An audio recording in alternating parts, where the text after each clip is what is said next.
Hello, fellow Sapiens. A quiet welcome to Midnight Sapien. Whether you're lying under low lamplight with your thoughts still spinning, or drifting off in a train seat somewhere between here and elsewhere, or just filling the hush between work and rest, this space is for you. Because tonight, we're exploring how our prehistoric ancestors exposed, unequipped, unevolved, and managed to sleep through the dangers of the African night without being eaten. This is calm storytelling and forensic wonder for the slow hours of the human animal. This is the untold story of sleep as survival, a journey that begins nearly 2 million years ago, in a time when firelight had not yet touched the skin of darkness, and silence was not safe. But the answer is not brute strength, not sharper teeth or faster legs. It begins not with a fortress, but with a circle of glowing embers and mutual trust. Oh, and if you're someone who appreciates long-form reflection and science woven into story, just look below the video. The button says subscribe. Tap it if you'd like. You can always unsubscribe. There's a bell next to it too. Click it and you'll know when the next story arrives. That small click helps this entire channel survive. Without it, we can't keep making these. Also, what time is it for you right now? And where in the world are you listening from? If you feel like sharing, drop it in the comments. A quiet reminder that we're all listening together. And, it's okay to fall asleep. Chapters are in the description. Now, let's begin. With a fire that held the night at bay. How did they sleep? Not just rest, but surrender. In a world where every shadow might bite, where the wind carried the scent of blood, and closing one's eyes meant inviting the unknown. How did prehistoric Africans sleep safely without being eaten? It is not a sensational question, but a profound one, buried at the root of what it means to be human. Because before we built cities, before we shaped stone into tools or symbols, before even fire lit the dark, there was sleep. And sleep is vulnerability. A pause in the theatre of survival, an act of faith in a world that offered no guarantee. In the great tapestry of prehistory, Africa is the stage where our lineage first whispered into being. And that stage was not empty. It pulsed with movement, with fur and claw, with the eyes of predators tuned by millions of years to notice the twitch of muscle or the scent of unease. There were lions then, older than the lions we know now. Not yet kings, but already crowned by silence and stealth. There were leopards, whose golden coats dappled the forest edge like ghosts of the sunlight they avoided. There were hyenas, not laughing caricatures, but bone-crushing juggernauts with jaws that could split a femur in a single bite. To these creatures, an upright ape was not sacred. It was not special. It was meat. And yet, we survived. Not once or twice, but again and again, over hundreds of thousands of nights. Through epochs of drought and flood, under skies threaded with starlight or clotted with smoke, we found sleep. We allowed our minds to drift and our limbs to loosen, though the grasses rustled with more than just the wind. Why? Perhaps the better question is how. Not how in the sense of techniques or tactics, though we will get there, but how in the sense that a heart keeps beating when it should stop. How do soft things persist in a world designed by the sharp? How do dreams emerge in the company of nightmares? To ask this is to recognize something fundamental, that the vulnerability of sleep is not a mistake, but a crucible, that our ancestors were not merely passive survivors of the night, but participants in a long, uneasy negotiation with it, a negotiation between rest and risk, between exhaustion and alertness, between the desperate need to recharge and the impossible requirement to remain awake. What happens, after all, when every cell in your body begs for sleep? But your ears still strain for the sound of a snapping twig. Even now, millennia removed from that perilous world, remnants remain. In the way we startle awake for no reason at 3 a.m, in the unease some feel sleeping alone, in the comfort found in the simple sound of another human breathing nearby. We are haunted not by monsters, but by memory. Not our own, but the memory passed down in flesh, in instinct, in the architecture of the nervous system. And the architecture was built on fear, but not fear alone. Fear may have laid the foundation, but it was not the sole engineer. Alongside it moved something quieter, less visible, yet equally essential, the deep and unrelenting pull toward rest. Sleep is not optional, it is not indulgent, It is as compulsory as hunger, as inescapable as gravity. For our ancestors, to sleep was not merely to recover, it was to survive another day. Muscles torn from climbing or hunting needed repair. Minds clouded by fatigue required clarity to navigate terrain, social bonds, and dangers yet to come. But how could such a biological necessity be reconciled with the unceasing threats of the night? What does it mean to sleep in a place where nothing is secure, where there are no doors, no walls, no locks, no alarms, only dirt, wind, foliage, and the pulse of your own heartbeat as you lie prone on the earth, surrounded by sounds you cannot see? The chirring of insects, the rustle of leaves, the distant howl that might be the wind or something else. What must it have taken to allow one's eyes to close under those conditions? Perhaps the better word is not allow, but force. There is an exquisite tension in the act of prehistoric sleep, a tightrope strung between surrender and strategy. Our ancestors could not afford the illusion of safety. They knew, perhaps more clearly than we do, that safety is not the absence of threat but the presence of adaptation. To sleep, then, was not an act of naivety. It was an act of precision, a ritual of vigilance carved into behaviour over countless generations. This tension lives in the bones of our species, not just metaphorically, but literally. Fossils of early Homo sapiens and our ancestors reveal robust limb structures shaped for endurance running, an ability that aided in both chasing prey and fleeing predators, but those same bodies also required recovery. Long-distance movement under an African sun demanded not just water, but sleep. Deep sleep, cellular sleep, the kind that cannot be faked, postponed, or done halfway. And yet, the world did not wait for them to recover. Lions did not rest when humans did. The great cats of the African savanna are crepuscular, most active during the dawn and dusk and often into the night. Hyenas patrolled in matriarchal packs, methodical and relentless, capable of detecting weakness at a distance. Even snakes, silent and often nocturnal, could strike without warning. To lie motionless on the ground in this world was to invite every risk nature could conjure. And still, they did. So the question returns, how did they manage it? Not once or twice, but every night across tens of thousands of lifetimes. The answer is not found in a single invention or behaviour, but in a tapestry of responses, some physical, some social, and some psychological. It begins with understanding that prehistoric sleep was not uniform. It was not like ours, shaped by clocks and habits and sealed rooms. It was porous, responsive, alive to the shifting breath of the wild, and always it was shared. Because in the world before walls there was only the circle, a ring of bodies curled around each other for warmth, protection, and presence. Sleep for early humans was not a solitary act.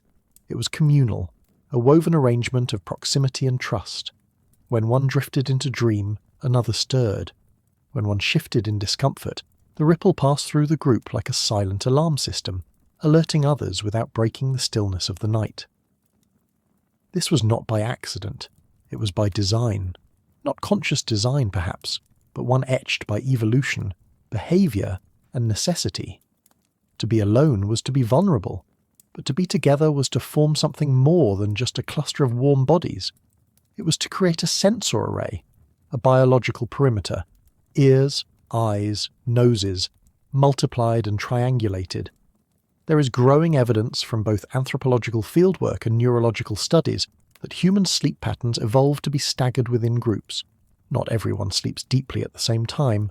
Some enter REM, others hover near wakefulness. In modern hunter-gatherer societies like the Hadza of Tanzania, researchers have observed that someone is awake almost all the time, even through the night, without it ever being explicitly organised. A seamless relay of partial wakefulness, and it appears ancient. This pattern may be subconscious, but its logic is profound. In a world filled with predators, total unconsciousness was a luxury no species could afford. But humans, unlike other primates, began to harness cooperation to create synthetic safety. Trust became a defence mechanism.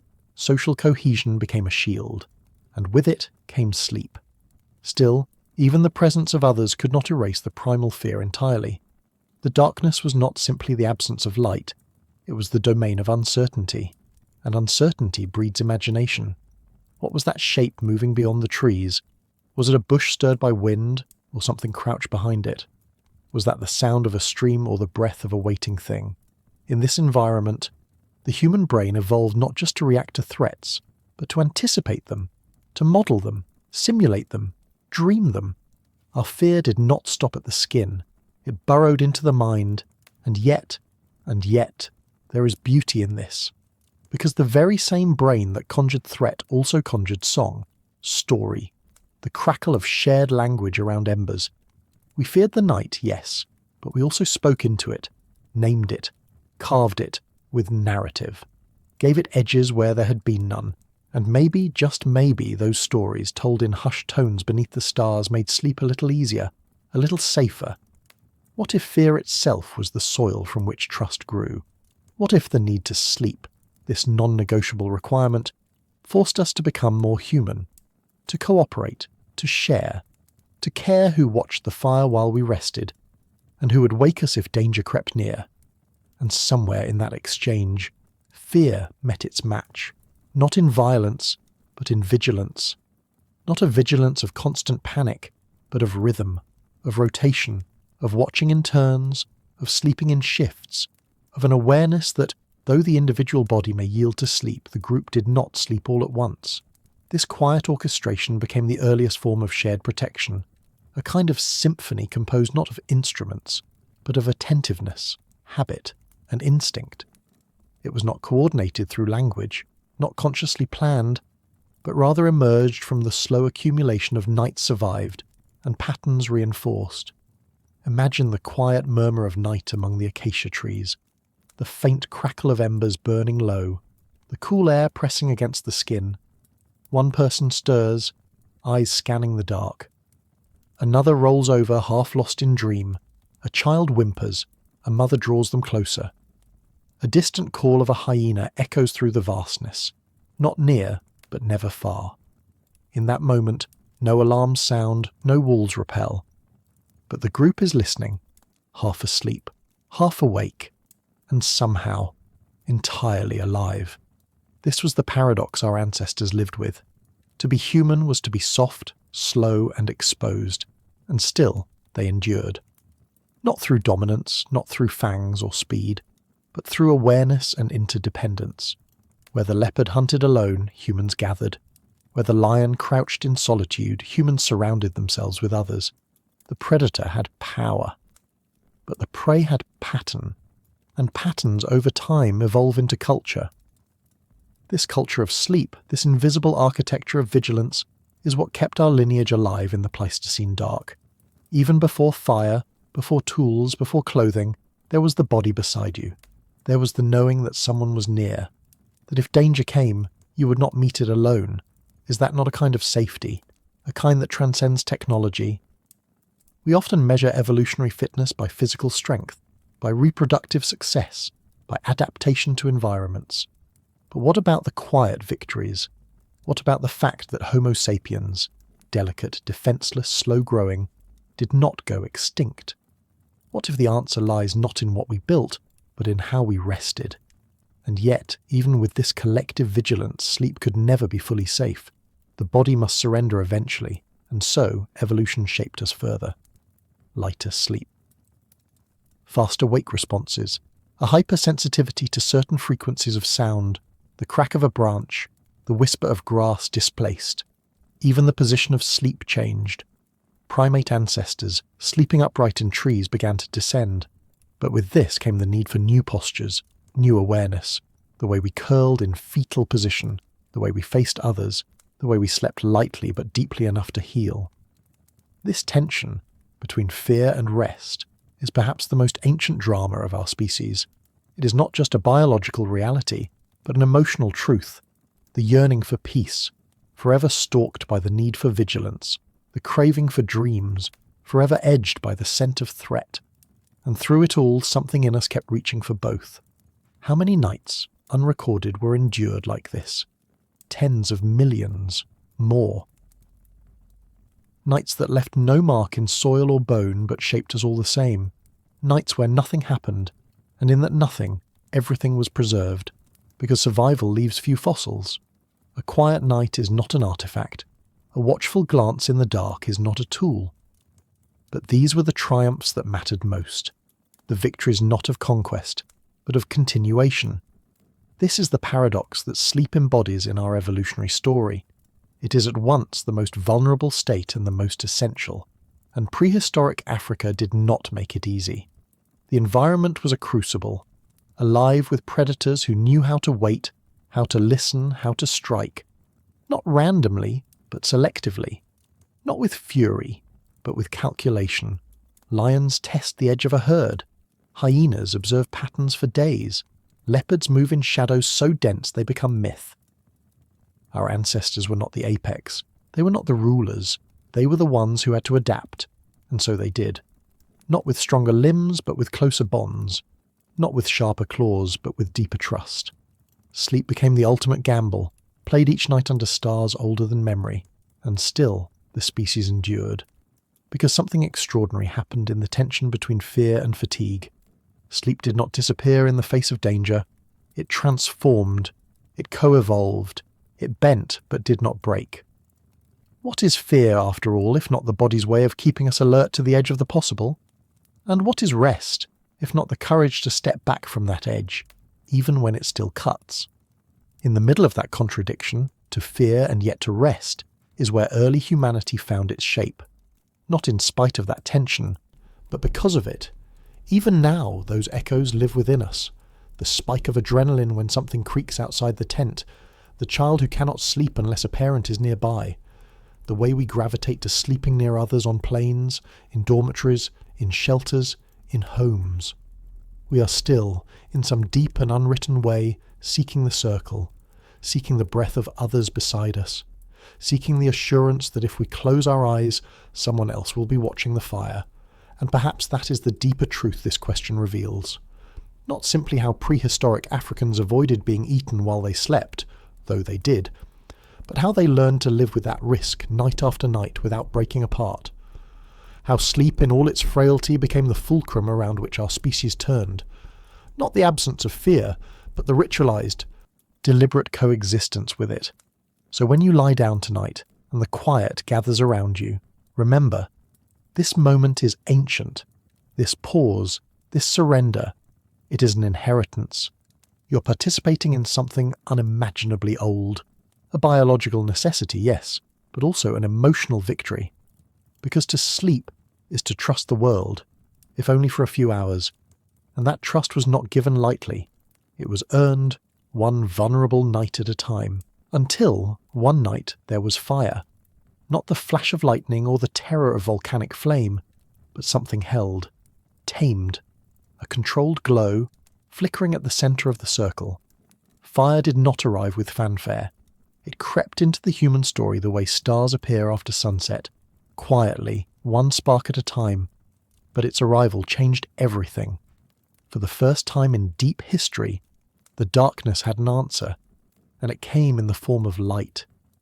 The archaeological record does not speak in full sentences, but it whispers with ash. In the depths of Wonderwerk Cave in South Africa, more than 1 million years ago, a story begins to take shape.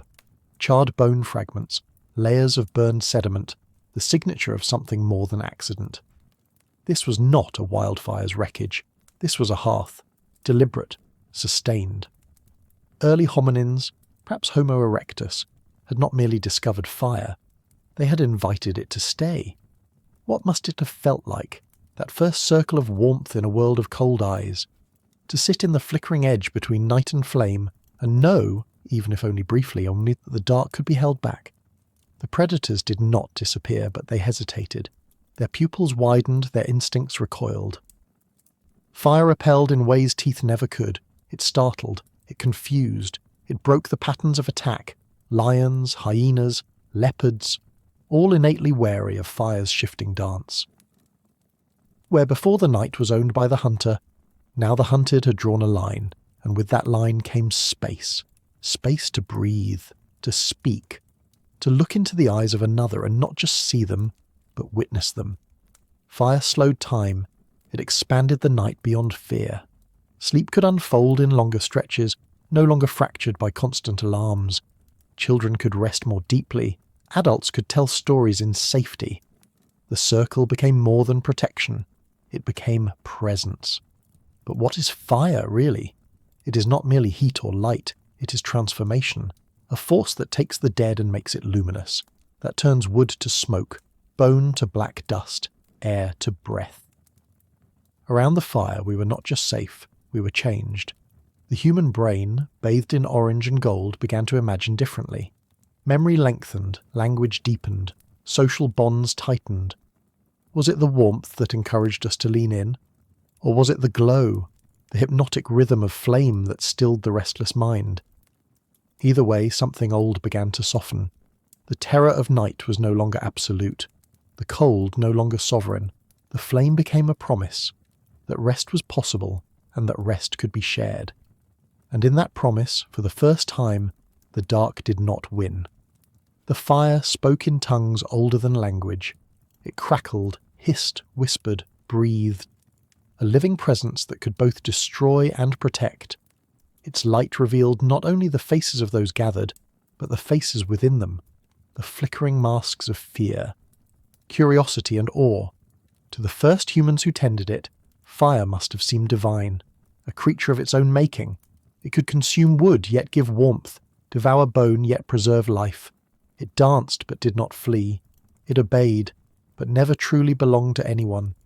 At Wondervert Cave, archaeologists have traced this covenant between humanity and flame through thin seams of ancient soot pressed into the rock. The evidence is fragile, flecks of ash smaller than grains of sand, yet it tells of controlled burning deep inside a cavern where wildfires could never reach. There, roughly 1 million years ago, the Homo erectus of southern Africa tended their first guardians. The cave became a cradle, its walls reflecting both heat and meaning. This was no accident. It was ritual in the making, though they would not have had a word for ritual yet. Picture it. The night wind howling through the savannah, carrying with it the scent of blood and rain. Outside, predators prowled, circling at the edge of light's reach, uncertain now, their dominance interrupted. Inside, a cluster of upright apes stared into the flames, faces painted in motion, shadows breathing with them. That fragile border, the one between chaos and calm, had found its gatekeeper, and though they may not have known it, this moment marked a shift so profound it would ripple through every chapter of human existence that followed. The fire's glow altered more than fear. It reshaped biology. The warmth of the hearth allowed bodies to sleep longer, to store energy, to recover more fully. With heat came digestion, the controlled cooking of meat, an act that changed not just diet but destiny. Cooked food gave more calories, more nutrients, less time spent chewing, less energy spent hunting. And with that surplus of energy, something unprecedented began to grow inside the skull. The brain. Bigger, hungrier, brighter. Fire fed the mind as much as the body. It lengthened the day. Night, once a boundary, became a frontier.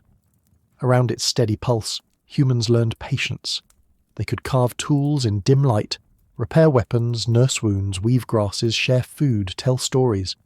The rhythm of life stretched beyond the setting sun, and with it came something more subtle, imagination.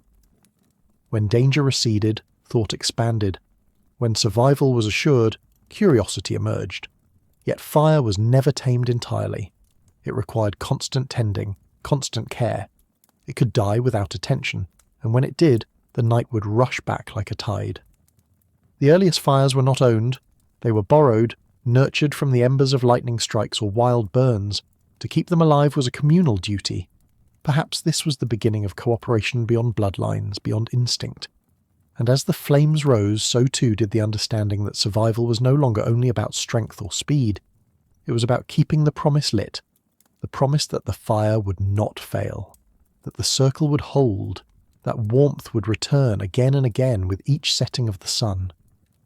In this task, perhaps the first truly shared responsibility, lay the seed of something greater than survival. The ember passed from hand to hand became not just a flicker of heat, but a symbol of continuity, of memory, of trust.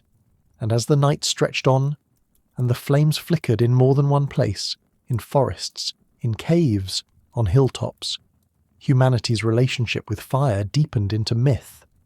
Predators still roamed, but now they stood at a respectful distance. Fire was not a wall, but a veil, thin but potent, a psychological barrier as much as a physical one.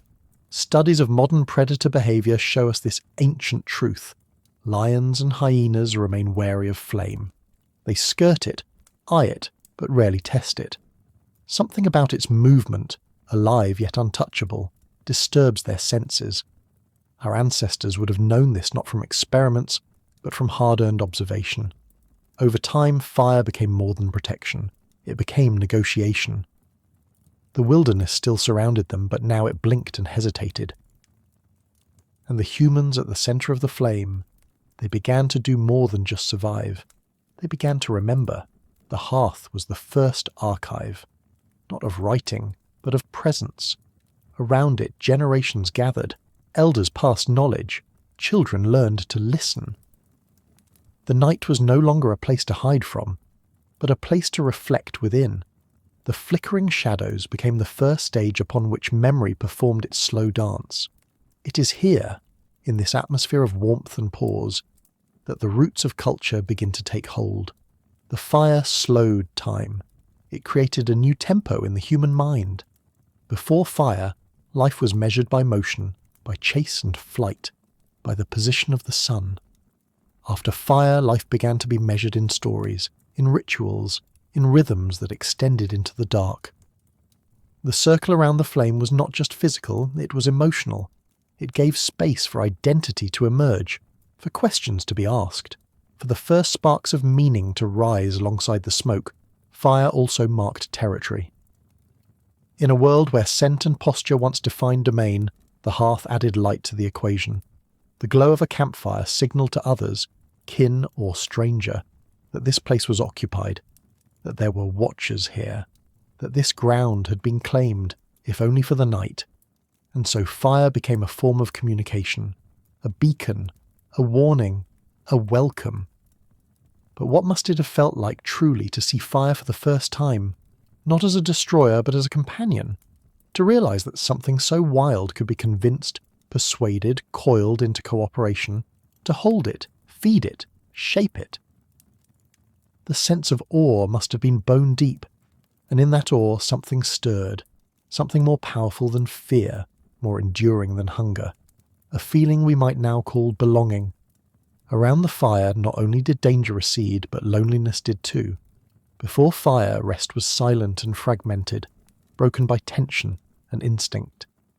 But in the orange rhythm of flame, something new emerged, a shared space of stillness, a place where eyes met, where hands moved together, where the day could be processed rather than escaped. The fire offered warmth, yes, but also recognition. It lit the faces of others, revealing expression, emotion, the spark of self. There is reason to believe that the emergence of fire coincides with the beginnings of what we now call social cohesion.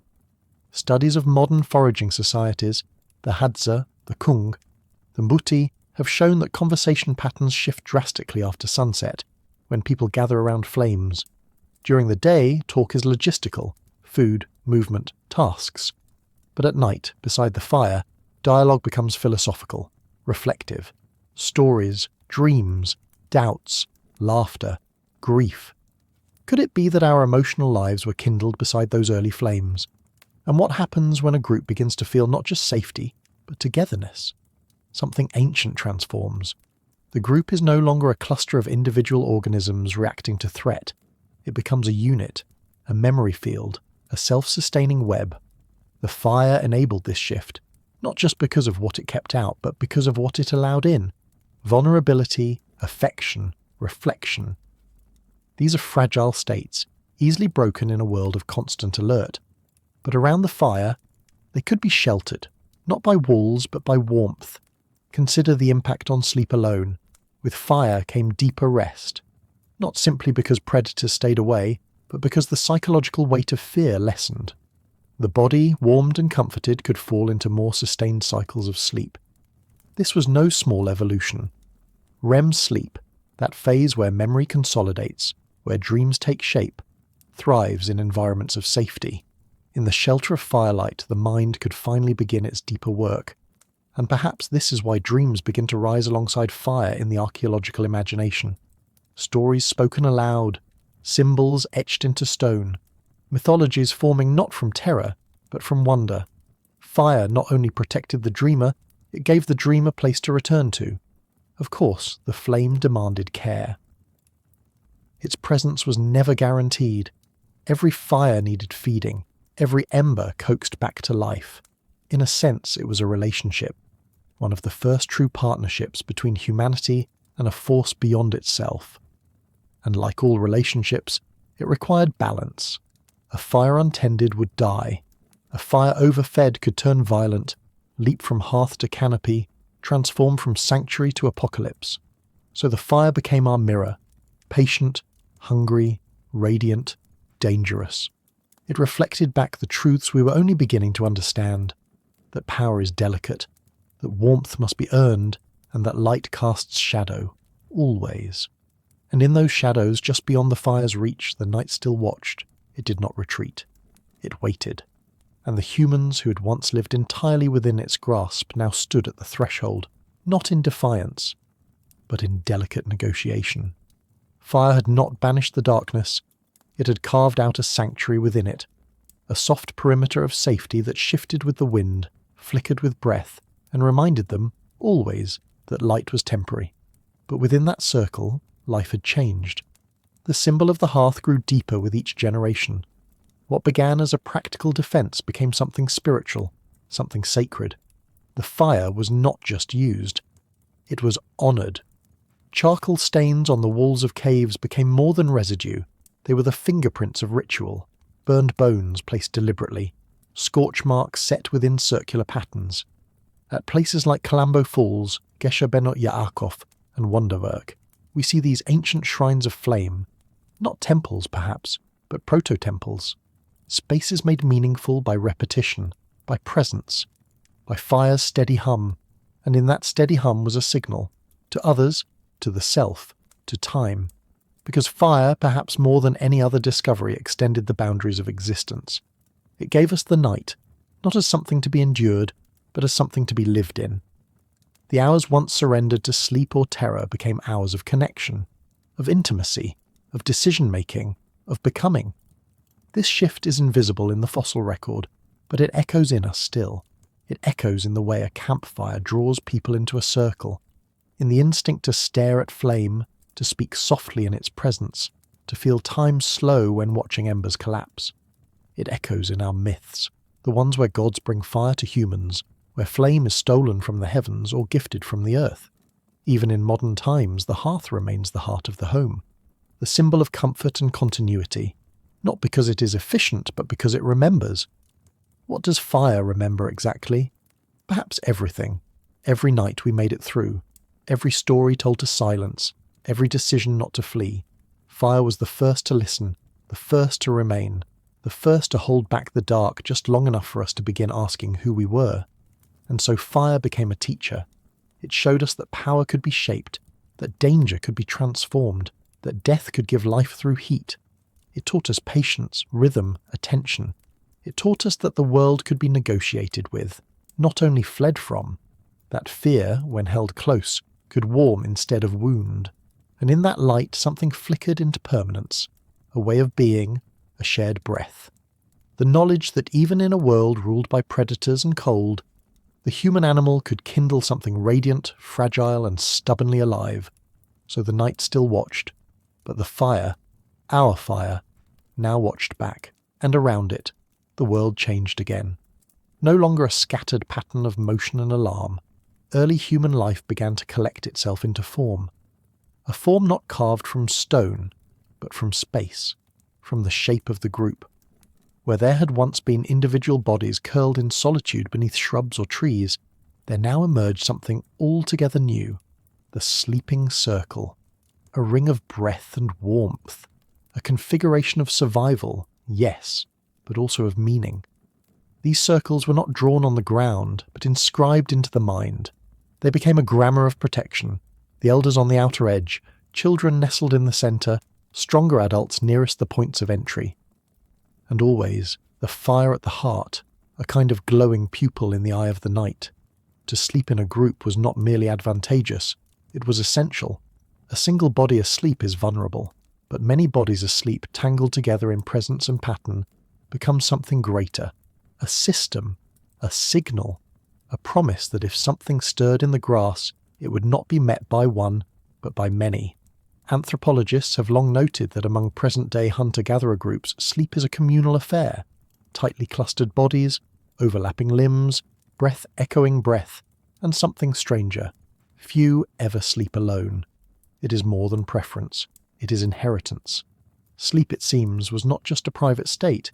It was a shared one, an act of belonging, a reaffirmation that to rest is not to leave the group, but to be enveloped by it. And so the circle became the geometry of trust. Its shape offered no corners, no blind spots. Everyone faced someone. No back was ever truly turned. It was a structure designed not by architects, but by need. The circle meant that no eye slept without another to open. No cry went unheard, no shiver went unnoticed. What must it have felt like, then, to lie down in such a formation, under stars flung across the sky like ancestral sparks, and know, with quiet certainty, that you were not alone, that your rest would be witnessed, guarded, shared? Even language may have shifted in these settings. The quiet of the circle was not a silence of absence, but of attentiveness. Grunts, hums, half-spoken phrases carried from sleeper to sentinel. Stories, murmured in the dark, began to flow not outward into empty space, but inward, around and around the group like threads in a loom. Sleep became a bridge, not a break. And in this circular choreography of bodies, minds began to attune to more than danger. They began to attune to each other. The group, once a defensive perimeter, became an emotional organism, one that breathed together, stirred together, dreamed together. And in that dreaming, something began to change. Something that would ripple not just through the night, but through the architecture of the human mind. Because sleeping in proximity did more than defend the group from threats. It reshaped the wiring within. Neuroscience now suggests what these early humans could never articulate, but may have sensed in their bones. That the presence of others during rest calms the brain. That closeness, even in sleep, regulates the nervous system. Lowers stress, enhances security. This was not just social comfort, it was biology. To sleep near others is to entrain the rhythms of breath and heartbeat. Mothers and infants do this automatically, a synchrony encoded in mammalian time. But among adults too, the effect is visible. The heartbeat slows when the body feels watched over. Cortisol, the hormone of threat, dips. The limbic system relaxes. Even dreams, it seems, soften. Perhaps this is why the earliest humans, when they could, clustered not just for warmth, but for something deeper, for a restoration that solitude could not provide. The modern world forgets this. Our walls and mattresses, our private rooms and quiet clocks, all insist that sleep is an individual task. But in the deep history of our species, sleep was a group ritual, not a departure from the world, but a descent into it, together. And in that descent, patterns began to form. Sentinels emerged, not warriors, but watchers. Those who could delay their own sleep, hover near its edges, listen for the footfall or the snap of a twig. They may not have had a name, they may not have had a plan, but every night, in almost every group, someone stayed awake just a little longer. Perhaps they were older, or younger. Perhaps they'd slept earlier, or carried worry in their bones.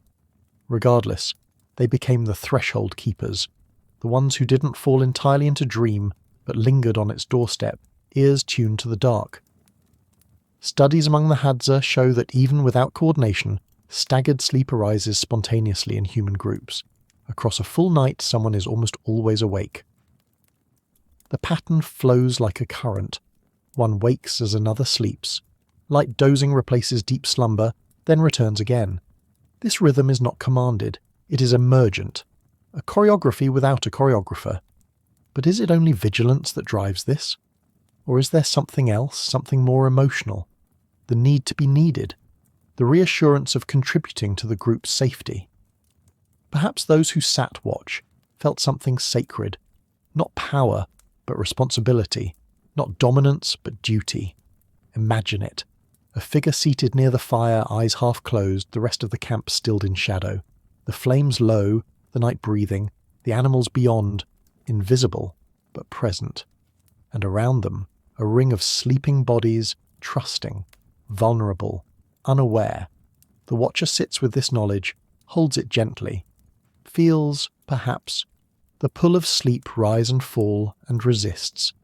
And in that quiet resistance something profoundly human takes shape, the will to protect, even while the self longs to rest.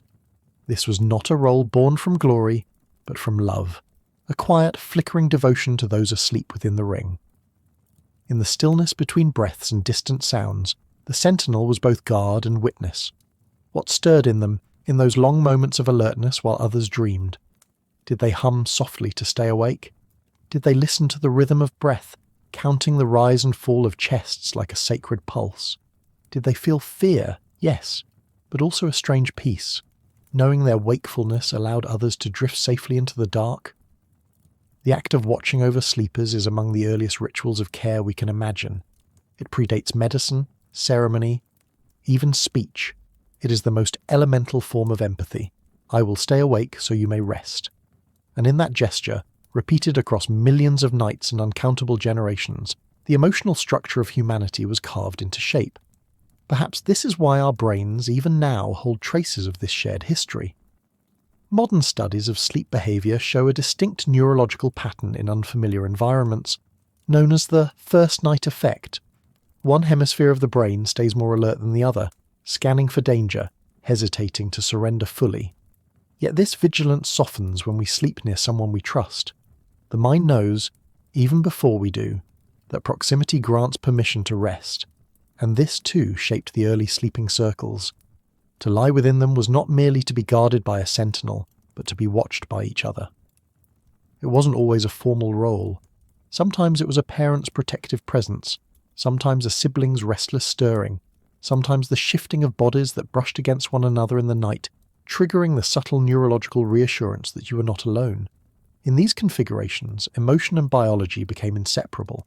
The oxytocin released through touch, the endorphins triggered by closeness. These were not side effects, they were mechanisms. Sleep was safest when it happened inside relationship, and from that relationship something larger formed. Memory, cooperation, kinship that transcended bloodlines. Even now, remnants of this persist. People who share sleeping space, partners, families, even strangers in shelters, often align their sleep cycles.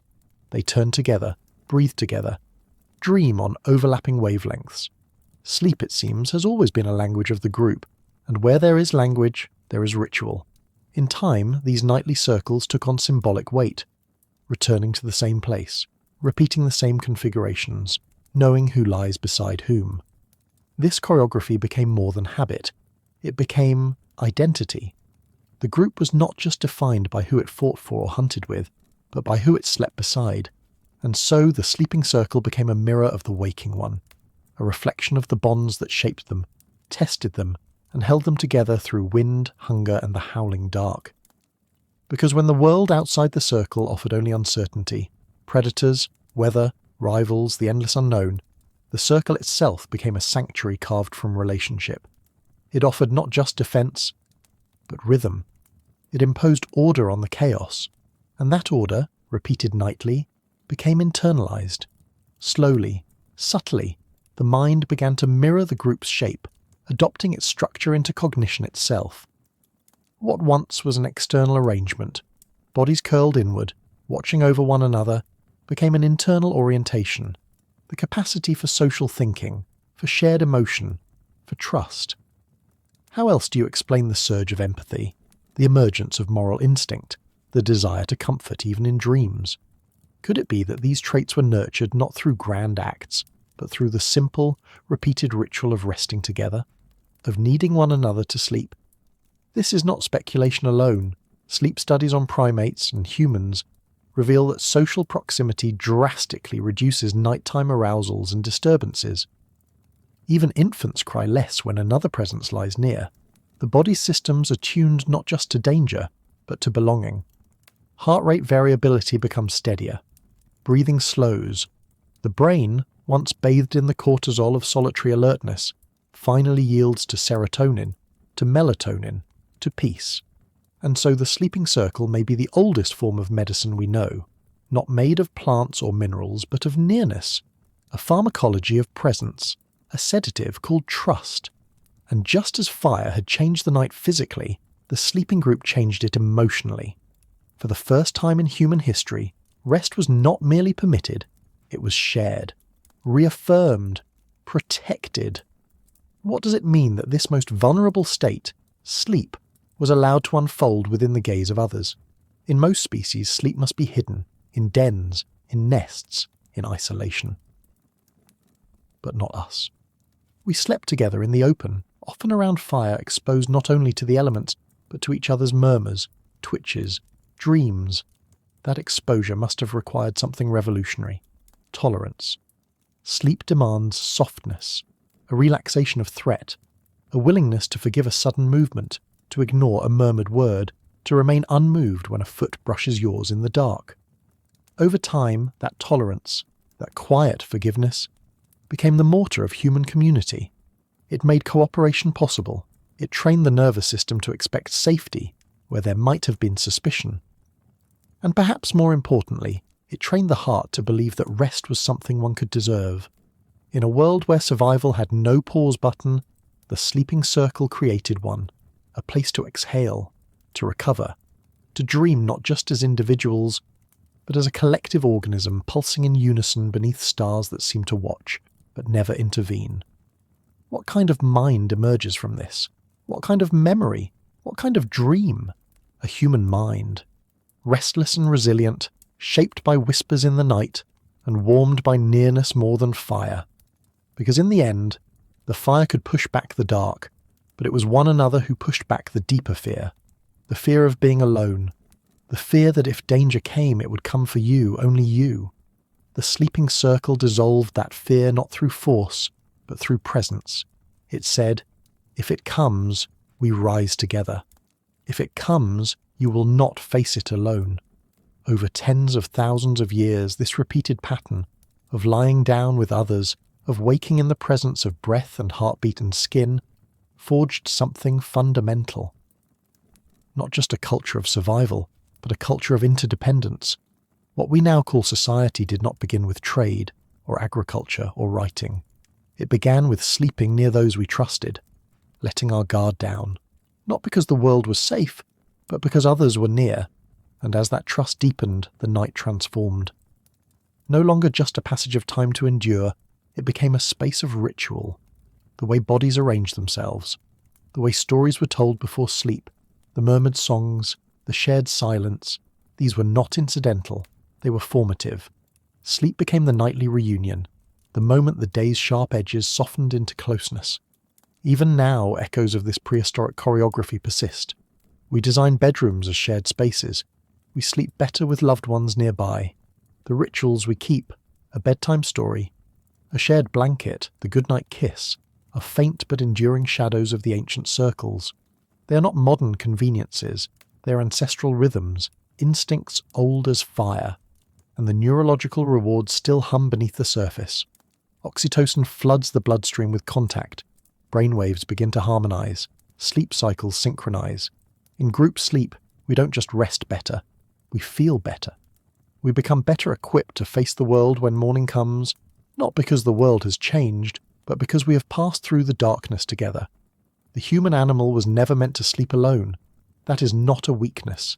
That is a design shaped by wind and teeth and time, a design tested by every hyena that circled, every lion that waited, every tremor in the grass, and still the design held. Because we did not rest despite the danger, we rested within it, by folding ourselves into one another, over and over again. So imagine them now, not as primitives in skins and ash, but as us, asleep beneath the same stars. The fire low, the breath slow, the silence not empty, but full of memory, full of rhythm, full of a trust so old it has no name, but lives still in every body that curls beside another, in every night that ends with sleep instead of fear. This was not the beginning of a rest. It was the beginning of belonging, and in that belonging, the circle of light became something more than shelter. It became home. They were never alone. Even as the first humans formed circles around glowing embers, even as lullabies were whispered and sentinels took their place beneath the stars, something older than fire continued to watch. Beyond the fragile boundary of warmth, eyes blinked open in the dark, quiet, patient, evolved not to be seen but to see and to wait. The African night, in the deep Pleistocene, was not empty. It was dense with breath and hunger, with the low rustle of padded paws, with nostrils that flared at the scent of skin and sweat and smoke. What must it have felt like to sleep knowing that you were being watched, not by spirits or stars, but by living beings with muscle and claw?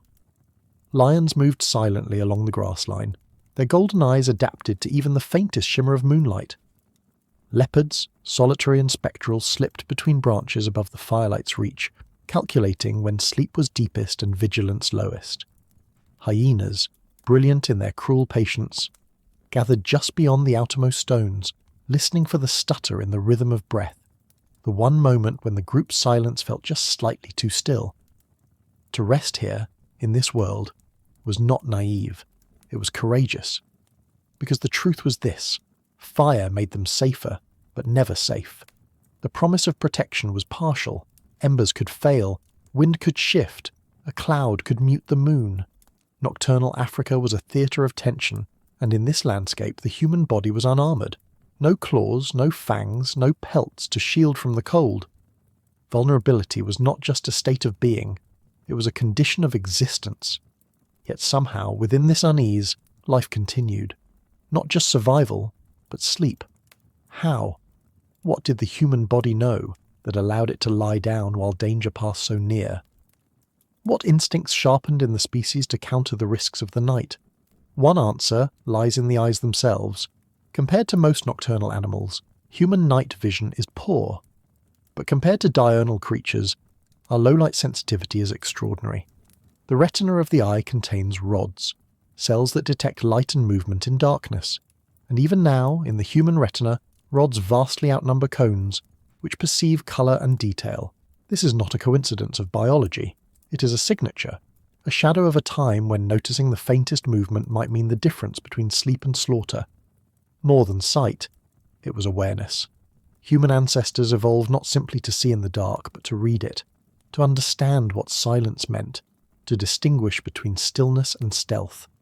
The human ear became a second sentinel, able to register the distant footfall, the disrupted rustle, the pattern of predator calls. Even today, our hearing becomes more sensitive at night. The modern brain, softened by architecture and artificial light, still carries the circuitry of that ancestral alertness. But what happens to a creature that cannot ever fully let go? What does it do to a nervous system, to live in a world where safety is always conditional? What kind of mind emerges from that constant hum of vigilance?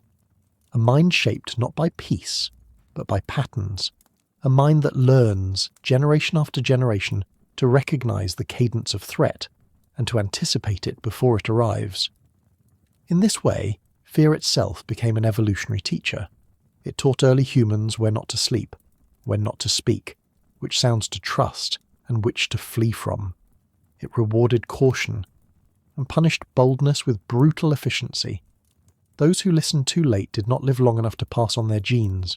Those who startled at the snap of a twig, who stirred at the scent of carnivore musk, they did. Fear, then, was not weakness. It was adaptation, a trait shaped by natural selection. Not a flaw in the human design, but a cornerstone of it. And so the senses became tuned instruments. The eyes flicked open at the faintest flicker of movement. The ears caught sounds just outside the range of language. The skin itself, the largest organ, became a sensor, registering shifts in temperature, pressure, the approach of bodies. Even sleep itself adapted. We already glimpse this in the first night effect, where one hemisphere of the brain remains more awake than the other in unfamiliar places. This is not random quirk. This is the residue of a past where unfamiliarity often meant danger. The balance between rest and readiness became a delicate dance, a compromise between biology and reality. Sleep could never be total. Alertness never fully receded. Over time, this tension became etched into our physiology. Light sleep stages, N1 and N2, make up more than half of a typical sleep cycle. These are phases of sleep where awareness lingers just beneath the surface, where sounds can still rouse, where movement can still register. In other words, half asleep was good enough as long as the group was intact, the fire still flickering, and the patterns of the night still familiar. Yet even when vigilance was necessary, the presence of others, and of fire, allowed for a kind of partial surrender.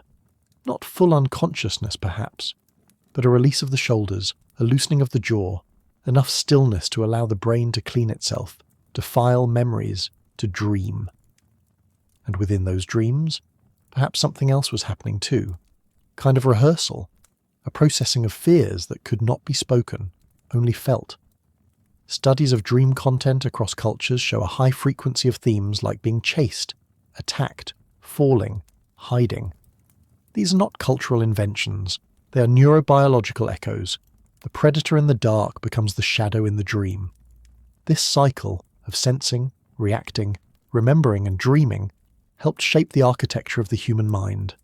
A mind always balancing its yearning for safety with its knowledge of threat.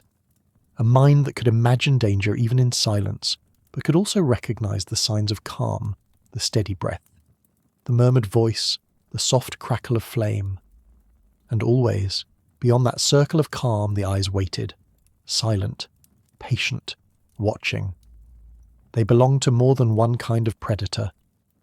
The night in Pleistocene Africa was not ruled by a single species, but by an entire symphony of nocturnal hunters.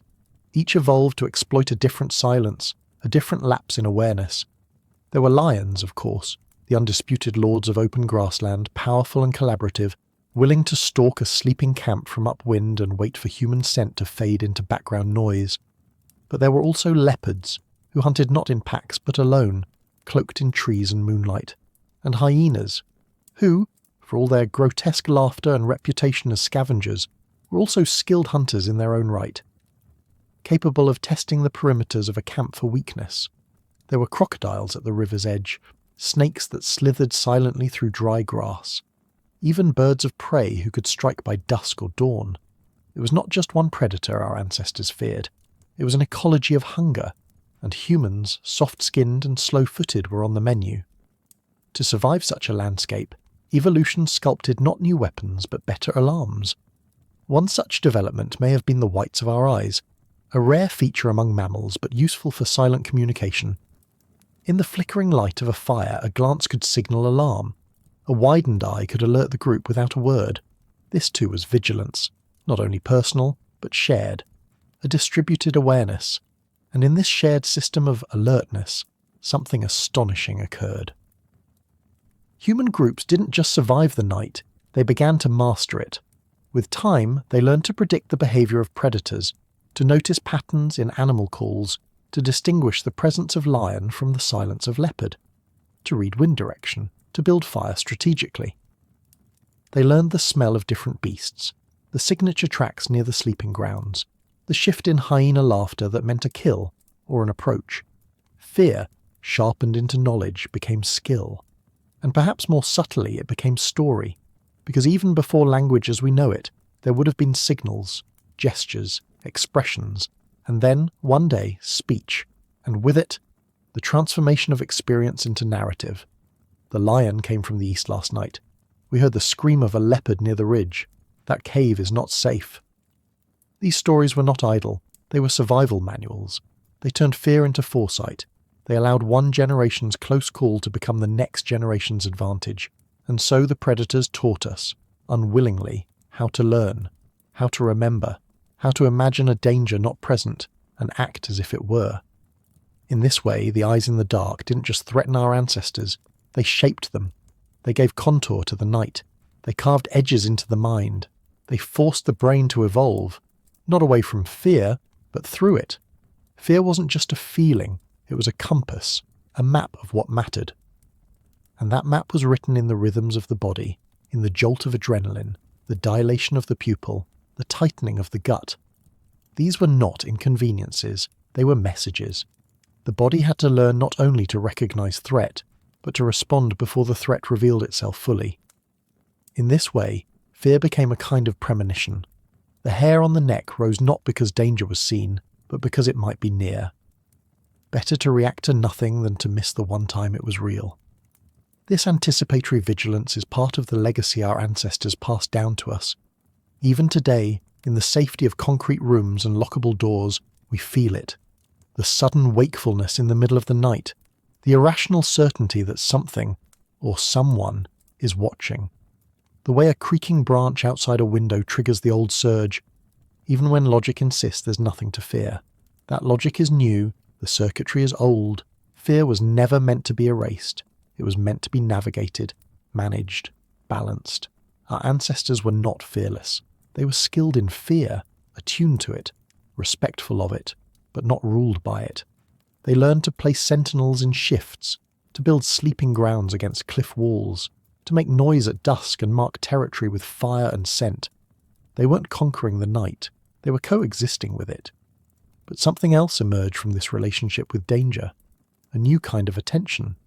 The night demanded more than sight, it demanded attunement, a stillness of perception. Early humans learned to read not only the environment but each other, who was shifting in sleep, who was breathing too fast, who had heard something and stiffened. This web of mutual observation sharpened social intelligence. Awareness became layered. You didn't just track the movement in the grass, you tracked the reaction of the watcher beside you. And if they tensed, you tensed. If they relaxed, you did too. In this way, the group became a single organism, networked by trust and fear, shaped by the same darkness. And through this nocturnal choreography, emotional intelligence grew. Not from poetry or play, but from necessity. You had to know what others felt and how to respond to it, or your silence might endanger the circle. Empathy began here, not as virtue but as survival skill, the roots of what we call care, compassion, even conscience. All began in that firelit ring, beneath stars indifferent to our fate, where fear shaped how we watched and how we felt. Even language may have evolved under the pressure of darkness, whispers that warned, sounds that signalled urgency without attracting attention. Rhythm and tone became tools, words followed. And through it all, the predators remained, not as gods or myths, but as real, breathing things. Their hunger sculpted our nights. Their presence refined our perception. They gave the dark its edge, and in doing so gave us a reason to grow a mind sharp enough to survive it. And yet survival was never the full story. Beneath the fear, beyond the vigilance, something more subtle was forming in those long nights. In the ever-present tension between sleep and threat, humans did not only develop sharper senses, they developed deeper awareness. Night was not just a problem to solve, it became a teacher. It slowed things down. It taught patience. It demanded silence. And in that silence, something else emerged. Reflection. Because when you are not the strongest and cannot outrun danger, you must outthink it. You must plan, anticipate, coordinate, remember. You must imagine a danger that is not visible and act as if it were. And this ability, to live in the invisible, to think ahead, to inhabit the possible, is the seed of imagination itself. Fear made us imaginative. It made us tell stories. It made us ask questions like, what if we built our shelters higher? What if we slept in shifts? What if we marked the boundary with ash and bone and fire? These are not just survival strategies. They are the early steps of culture. The predator's gaze did more than threaten the body. It provoked the mind. It pushed humans into mental space, into theory, into myth, into memory. And later, into meaning. And so, strangely, those ancient eyes in the dark, the lion, the hyena, the shadow in the brush, became part of us, not just as enemies or archetypes, but as co-authors of our inner world. The monsters in the bedtime story, the guardian beasts in cave paintings, the mythic night hunters that show up again and again across continents and cultures long after the physical threat has waned. Even now, the oldest fears remain embedded in our dreams. The feeling of being watched, the moment of paralysis before wakefulness, the instinct to check the door before sleep, the hush that descends in the forest at night, even when no predator is present. These echoes are not irrational, they are ancient, and perhaps that is why the night still holds power, not because we are fragile, but because we remember, somewhere deep in the architecture of the brain, that fragility was once our teacher, that for most of our species' existence, every night was a test, and every morning was a quiet victory. But there is grace in this memory too, because humans did not respond to fear with walls or weapons alone. They responded with fire, with song, with circles of trust, with systems of watching and rest, with storytelling and shared awareness. They responded not by isolating, but by gathering closer. The night made us afraid, yes, but it also made us human. So now, when you lie in the dark listening to the hush of your own home, remember, you are not alone in your fear. You're sharing in a lineage, a rhythm, a memory passed down by those who once slept surrounded by eyes. And learn to dream anyway. It begins with the simplest of desires, to lie down, to close one's eyes, and not be killed before the morning comes. For countless millennia, this was the core dilemma of sleep in the wild. To surrender to unconsciousness in a world where claws, teeth, and poison moved silently through the dark required more than just bravery. It required planning. It required foresight. And slowly, across tens of thousands of years, it required architecture. Before walls, before cities, before even true language, our ancestors were builders, not of monuments or machines, but of safety. They gathered leaves and branches, not to decorate or define status, but to create the bare minimum condition for rest, shelter. Somewhere dry, somewhere elevated, somewhere that felt, if not secure, then less exposed. And in these choices, in the search for a particular patch of ground, a certain overhang, the right type of tree, something profound was emerging. Thought became structure. What does it mean that some of the earliest evidence of human cognition lies not in art or warfare, but in bedding?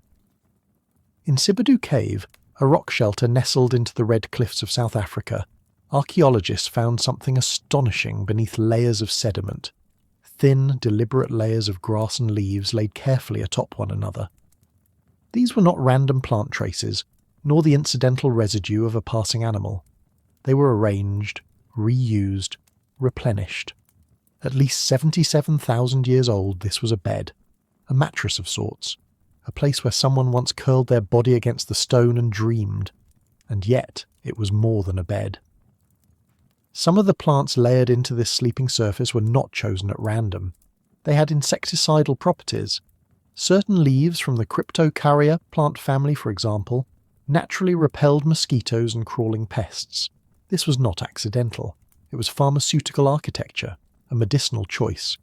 It suggests that the people of Sibudu did not merely lie down wherever they stopped walking. They made decisions informed by generations of observation, passed down in gesture or word or instinct. They selected, arranged, and crafted the environment to serve the body's most vulnerable state. What kind of mind does that require? To imagine insects that cannot yet be seen, to anticipate discomfort or disease hours in advance, and to prepare against it. This is the foundation of abstract thinking. This is memory turned into action.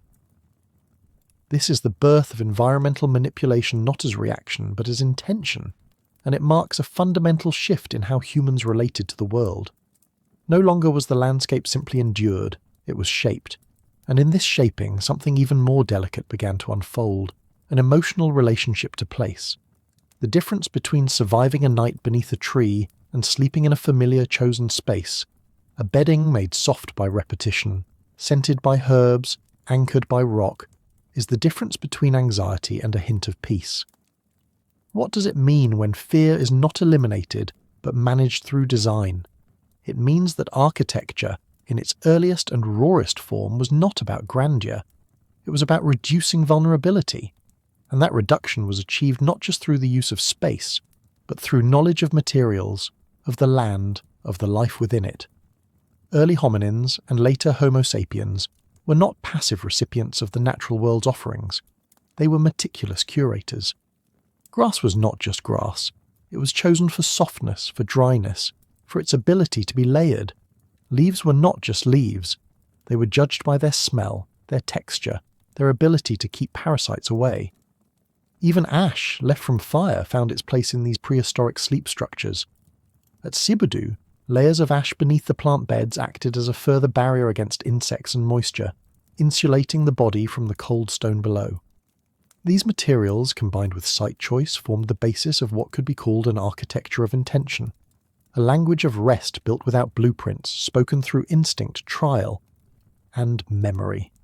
Caves, like Sibudu, were particularly valuable not only because of their stone enclosure, but because they allowed for modifications. Walls could be lined, entrances marked, bedding refreshed in the same safe place night after night. Elsewhere in Africa, early humans created open-air encampments, often ringed by natural features, stone outcrops, rivers, thick vegetation, that served as boundaries against predators. In some cases, fire was used to define the perimeter, with hearths placed not at the centre, but around the edges of sleeping areas. This was not random placement. It was zoning. It was the spatial logic of a people learning to bend the landscape even subtly toward human needs. And from that subtle bending came something larger. Foresight. To build a place to sleep, not just once, but again and again, is to believe in tomorrow. It is to expect survival. It is to plan for comfort, even in small doses. And this planning is one of the core traits that separates humans from other animals. Many creatures build shelters. Birds weave nests, termites construct mounds, beavers dam rivers. But humans reimagine space based not only on immediate needs, but on imagined futures. Where will the wind blow? Where might the predators pass? Will the rains reach us here? These are not questions of the moment. They are projections. And each time these projections were answered with action. A bed elevated slightly higher, a sleeping site moved from one cave alcove to another, leaves swapped for less irritating varieties. The brain grew more attuned to abstraction, pattern recognition, problem solving, memory, spatial awareness, and collaboration all found practice in the act of making a place to rest.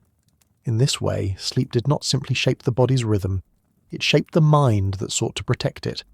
The effort to create restfulness became an engine for cognitive evolution, an early theatre for trial, error, and insight, played out every night against the backdrop of survival.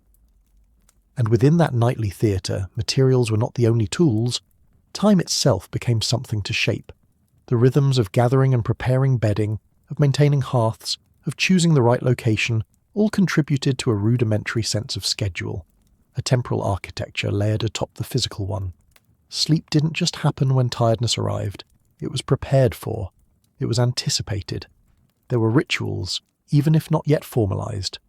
Tasks repeated. Shared among members of a group, bound individuals into systems, one person collecting branches, another sweeping ash, another tending to fire.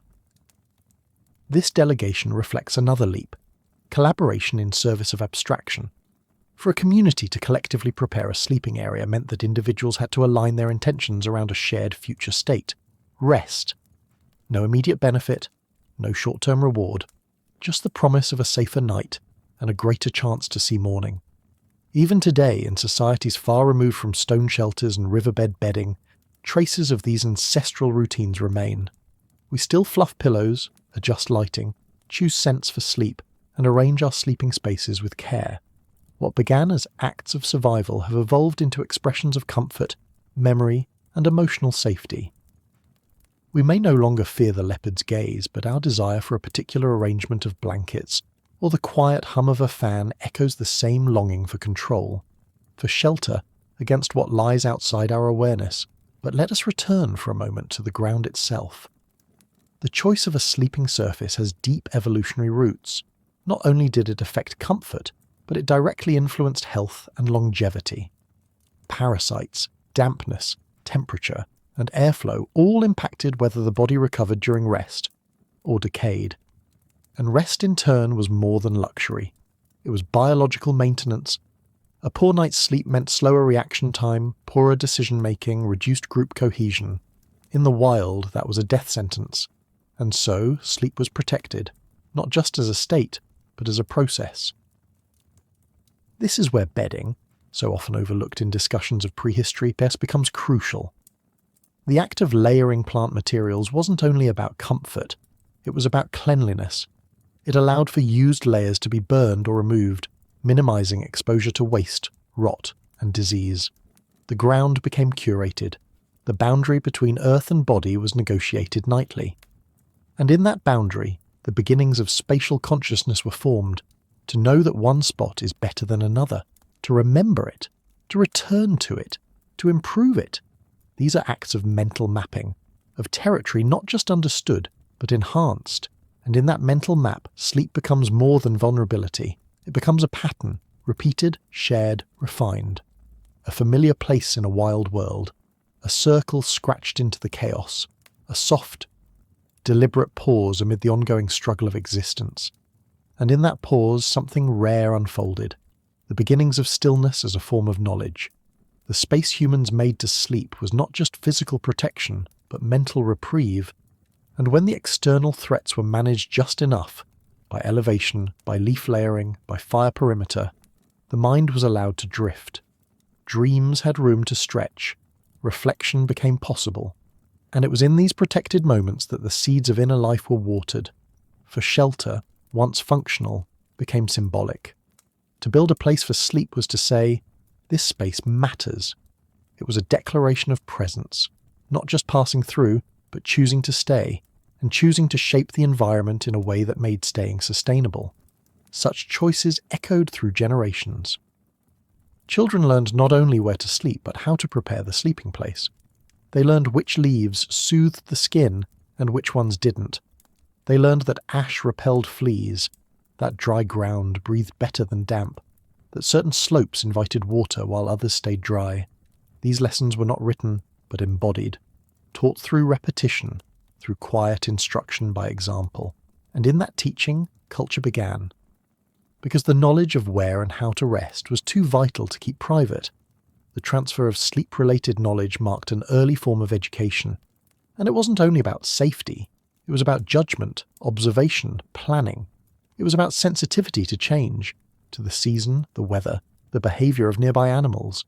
It taught a way of seeing the world not as static, but as negotiable, modifiable. Responding to care and forethought, and care at its root is what the architecture of sleep reveals most clearly. To make a place for rest is to care, for oneself, for others. A parent softening a child's bed of grass. A group choosing a cave's rear corner to give the elderly warmth. A lookout staying awake a little longer while others drift off. These acts may seem small, but they are the early bones of society. In the architecture of sleep we find not just clever adaptation, but moral architecture. The slow layering of empathy into behaviour. And this empathy didn't just radiate inward, it radiated outward into how humans interacted with the broader ecosystem.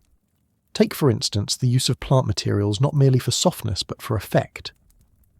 Choosing plants with insecticidal or aromatic properties didn't just show intelligence, it showed an evolving relationship with other species. Plants became partners, tools, even silent guardians. This is not passive use. It is selection, experimentation, and ritual. It is the first whisper of pharmacology, of understanding chemical relationships. It is the beginning of a long arc that would one day lead to healing, medicine, and botanical science. But even then, it was rooted in sleep, in the need to lie down and be less afraid. And in that need, the human mind kept building, layering meaning into matter, and matter into meaning. Each night became an act of quiet revolution, not through conquest or fire, but through the humble refinement of rest. A leaf placed here, a wall of piled stones there, the ground shaped not for show, but for sleep. And though none of it lasted, no blueprints survive, no names of ancient architects etched into cliff walls, their choices echo in every mattress, every cradle, every tucked-in corner of a modern home. We still practice the ancient art of preparing for sleep. We clean the space, dim the lights, arrange pillows in a particular order. We light candles or brew tea with calming herbs, descendants of the same plants once chosen for their soothing, protective properties. The instinct remains, to prepare the world before surrendering to the vulnerability of dreams. And yet, as we look back at those early shelters, at the dry grass beds of Sibidu Cave or the fire-ringed camps in open savannas, what becomes clear is that architecture wasn't invented with temples or palaces. It began at night. It began when the need for rest met the fear of death, and the answer was design. That convergence, a vulnerability and ingenuity, created a feedback loop that pushed our ancestors forward. Each improvement to the sleeping environment rewarded the body with deeper rest, the mind with sharper clarity, and the group with greater cohesion. And in that cohesion, the spark of identity began. Not just individual survival, but the first glimpses of us. Because shelter, in its most ancient form, was shared. It was not a private room, but a communal strategy. To sleep among others required trust, and that trust shaped behaviours, rituals, even ethics. The question was no longer just, where do I sleep? But where do we sleep? And who is watching while we do? These are not architectural questions alone. They are social questions. They are the bones of what would later become culture, governance, morality. And here, the story of shelter and the story of cognition become one. The act of building, of choosing a place, shaping it, protecting it, was not merely a response to the environment. It was a response to inner life, to anxiety, to memory, to imagined futures. It reflected the first moments of humans thinking beyond the moment, thinking into time. A sleeping site was no longer just a place to survive the night. It became a symbol of continuity, of placemaking, of belonging. Even the simplest structures, a pile of leaves, a carved nook in stone, carried the imprint of intention. They held, in their humble forms, a story. Someone was here. Someone laid down their body and dreamed of tomorrow. And in doing so, they left behind more than bedding. They left the first lines of human architecture, and not in walls but in the quiet outline of a life shaped by care. A place to rest, a place to think, a place, perhaps for the first time, to simply be. Sleep was never meant to be solitary. It is a surrender, a dimming of the conscious mind, a lowering of the guard. In the deep past of Pleistocene Africa, to sleep was to risk everything. And yet, somehow, humans found a way to close their eyes, not all at once, but in shifts. A silent agreement formed beneath the stars, one not carved in stone but lived through instinct. While some slept, others would watch.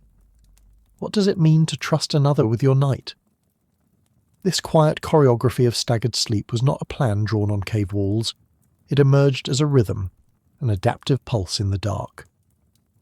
One body remained tense as another softened. One pair of ears listened while others dreamt.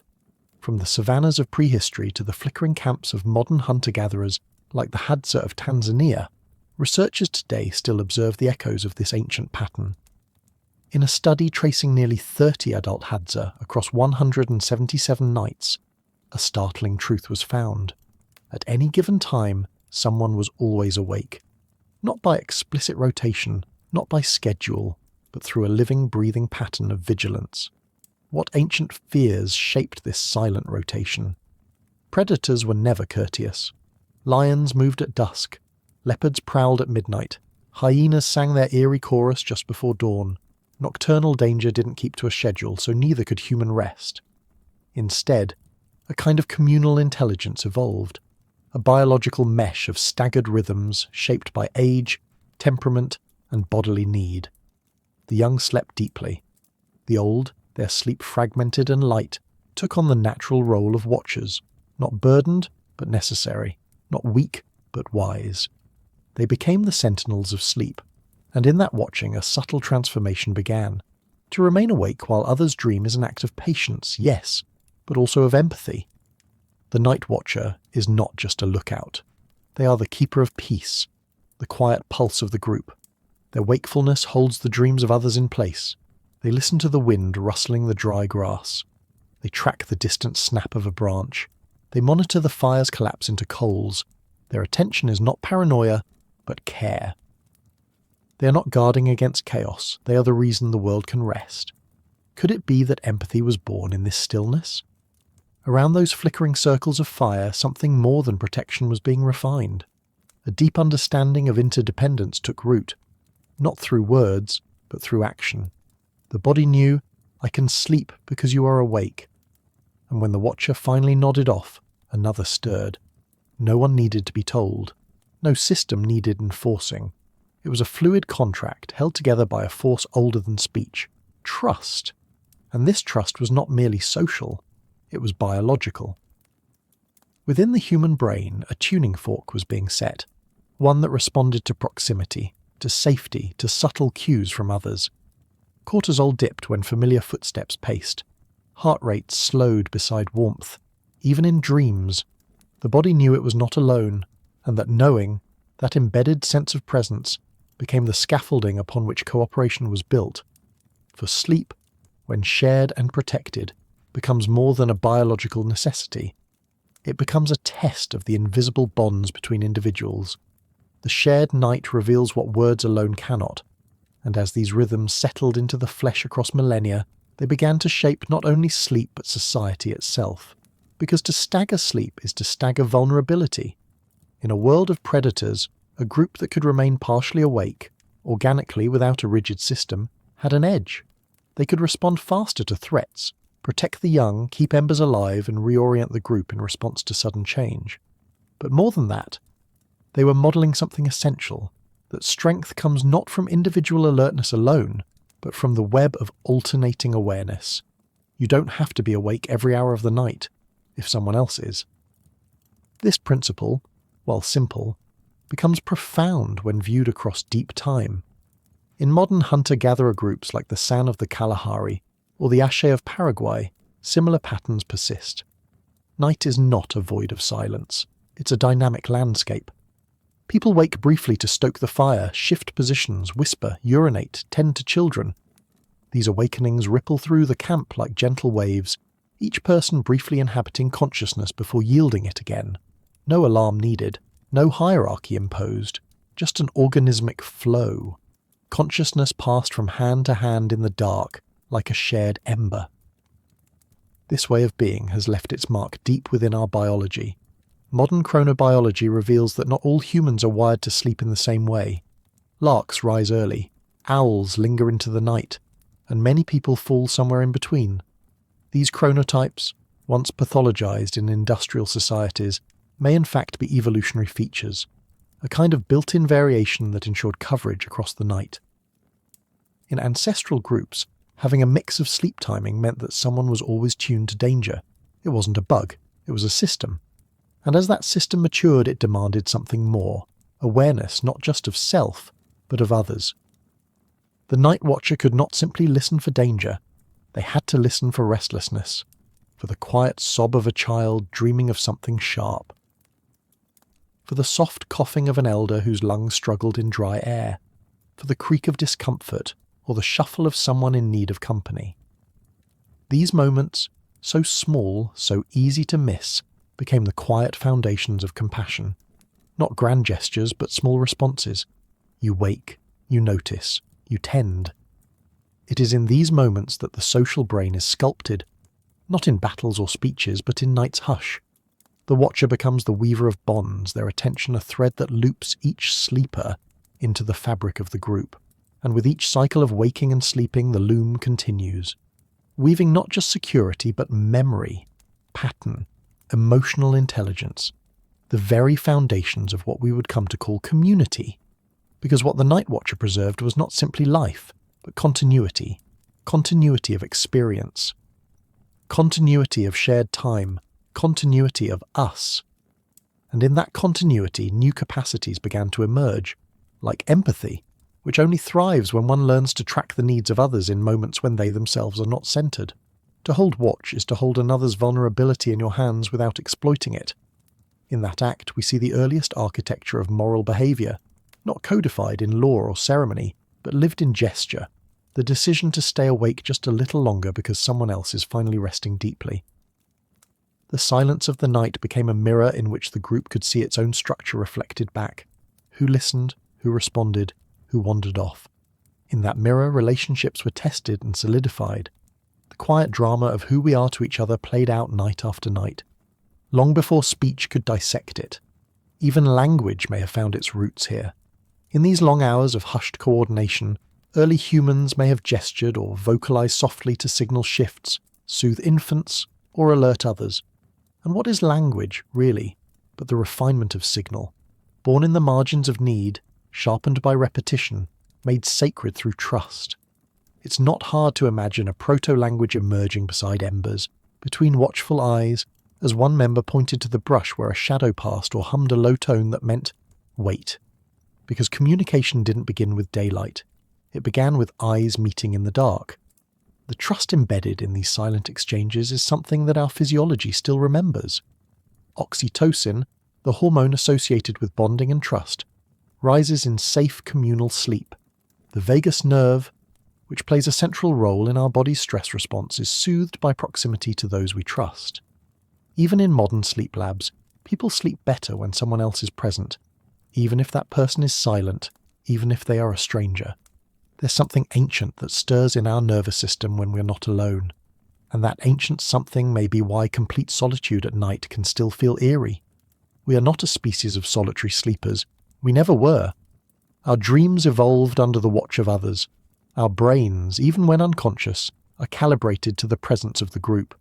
The flicker of movement, the crackle of fire, the soft sounds of breath not our own. These became the background music of human sleep, and the absence of that music can make modern silence feel loud, even disturbing. Because silence without witness feels like exposure, not peace. We evolved not only to rest, but to rest within a rhythm, a living circuit of trust that required others to complete, and every completed circuit left a trace, not in stone or bone, but in behaviour, the subtle inheritance of staggered sleep, of mutual awareness, of unspoken vigilance. Traits that seem minor in the light of day reveal their magnitude in the dark. In those hours when strength is suspended and alertness must be shared, small choices ripple outward, and through these ripples we began to shape not only the night, but each other. Because watching the night is never just about what's outside the firelight, it's also about what lives inside us. In modern neuroscience, researchers speak of sentinel processing, the brain's ability to remain partially alert to the environment even during sleep. It is a trait we share with other species, but in humans, it carries a social dimension. We're not simply scanning for threats, we're scanning for belonging, for the sound of others breathing nearby, for footsteps that signal return, for voices that resolve uncertainty. Even asleep, the human mind is relational. And in this constant scanning, something else began to form, the roots of conscience. When you're responsible for another's safety, even briefly, you begin to model their inner world. You imagine their fear, their needs, their dreams, and in doing so, you extend your identity beyond the self. That's not just altruism, it's cognitive evolution. It's the scaffolding upon which cooperation is built. And in turn, cooperation feeds survival. The groups that synchronized sleep and wakefulness thrived. They became better at distributing labour, at tending to children, at fending off threats and sharing warmth, and perhaps most crucially, they developed the subtle, wordless rituals that held the social body together. A hand on the shoulder during a midnight stirring, a hum that reassured, "I see you, it's all right." These moments did not need instruction. They arose naturally from shared stakes, from living close to the edge and choosing, again and again, not just to endure, but to protect one another's rest. Because sleep, in a communal species, is not a private act. It is a shared ecosystem of trust, and that trust doesn't begin with the one who is sleeping. It begins with the one who chooses to remain awake, who listens and listens again, who resists the pull of their own exhaustion, not for glory, not for reward, but because the circle must be held. The night must be carried until morning returns, and when they finally sleep, it will be someone else's turn. This quiet relay, ancient, continuous, forged something more durable than any tool or weapon. It forged the expectation that someone would be there, that we don't need to face the darkness alone, that we are, even in sleep, connected, and this connection wasn't fragile, it was flexible. It could adapt to environment, to group size, to the number of children or elders or injuries. The system didn't need perfection, it needed rhythm, a rhythm that held fast through ice ages, droughts, migrations, and every kind of night. Through volcanic winters and moonless plains, across marshes and deserts, beneath rains that soaked the ground and stars that pierced the canopy, the rhythm persisted. And in that persistence, it became not just habit, but heritage. A biological cadence passed from one generation to the next, not taught, but felt, not imposed, but inherited. Even now, in our modern rooms behind locked doors, echoes of that rhythm remain. You might wake suddenly at 3 a.m, heart quickening, unsure why. You might lie still and listen for a sound, not of danger, but of presence. The quiet breath of someone else in the room, the distant murmur of city life beyond your window. These are not anxieties, they are reminders. Your body is searching for the rhythm it once knew by firelight. And if you feel safer knowing someone else is awake, somewhere, anywhere, that too is ancient. The digital world has made this more visible than ever. A message at midnight from a friend across the world. A soft glow from another window down the block. In subtle ways, we still build our nights on the unspoken assurance someone is out there, watching, listening, holding a corner of the night so that others may sleep. This evolutionary gift, the mutual guardianship of rest, is not a relic. It is the architecture of empathy, the shape of our nervous systems, the rhythm in our cells. And while predators may have driven its formation, it is care that allowed it to endure. Because to be human was never just to survive the night. It was to share it, to inhabit a cycle where sleep is not isolation, but interdependence, where trust is not abstract, but embodied in the small, habitual acts of protection. Where the group is not simply a crowd, but a system of rotating consciousness, pulsing with quiet love. And so, even now, when we build our own versions of the night watch, from security lights to sleep tracking apps, from bedtime stories to overnight caregivers, we are reenacting an old pattern. A sacred biological choreography shaped not in towers or temples, but under acacia trees and embered rings of fire. We are never entirely alone in the dark, not because of technology, but because we never were. The Watcher is an ancestral presence that still lives in us, as a temperament, as a role we may take on without realizing. The parent who checks the baby's breathing at 2 a.m, the traveller who sits up on a night bus while strangers sleep, the friend who says, "You go ahead, I'll wait up." The circle holds, across generations, across landscapes, across time itself, and while sleep may come and go, while dreams dissolve, the night watcher remains, steady, patient, quiet, not as a hero, but as a thread, woven through us all, carrying the night until the light returns. At first, the night was a threat, unlit, unpitying, a realm of eyes and teeth. But slowly, across thousands of generations, it became something else. Not safer, necessarily, but stranger, and more sacred. Because in the shifting glow of firelight something stirred in the minds of early humans. Not just caution, not just strategy, but stories. Stories that came not in the heat of day, but in the cool hush of night when the body rested but the mind wandered, and wandering became imagining. What changed? What force, unseen and irreversible, allowed the same darkness that once summoned terror to become a canvas for vision? Beneath the stars, under bark shelters or open skies, a transformation unfolded, not of muscle or claw, but of thought. In those hours after the hunting ceased, after bellies were filled and predators held their distance, circles formed again. Faces reflected fire and eyes widened not in fear, but in wonder. The night became a theatre, and sleep became a threshold. Around these flames language found rhythm, and in rhythm came the first metaphors. A leopard's shadow mistaken for a spirit, the coiling roots of a tree becoming a serpent in the mind's eye. Myth was not invented, it emerged, unwilled, unprovable, but necessary. Perhaps the first lie ever told was born here, not to deceive, but to explain. Why did the moon disappear? Why did the child fall ill? Why do we dream of falling, of flying, of faces we've never seen? The fire gave no answers, but it asked the right questions, and so did the people beside it. These stories passed from mouth to mouth, unrecorded but unforgettable, and in their passing they created something even older than memory. They created belonging. To tell a story was not just to entertain, it was to invite others into your mind, to offer your dream, broken and luminous, to the tribe. This was a new kind of intimacy, not physical, not biological, but cognitive, and in it something was forged that no animal had achieved before, shared imagination. But where did these visions come from? The flicker of flame on stone, the scent of scorched marrow, the rhythm of breath slowing beside you. sleep descended, and with it, another world. One beyond control. REM sleep, as we call it now, was the portal. In those rapid eye movements, those surges of internal light in a world without external ones, early humans encountered not just fears or memories, but patterns, fragments, juxtapositions that defied logic but resonated with truth.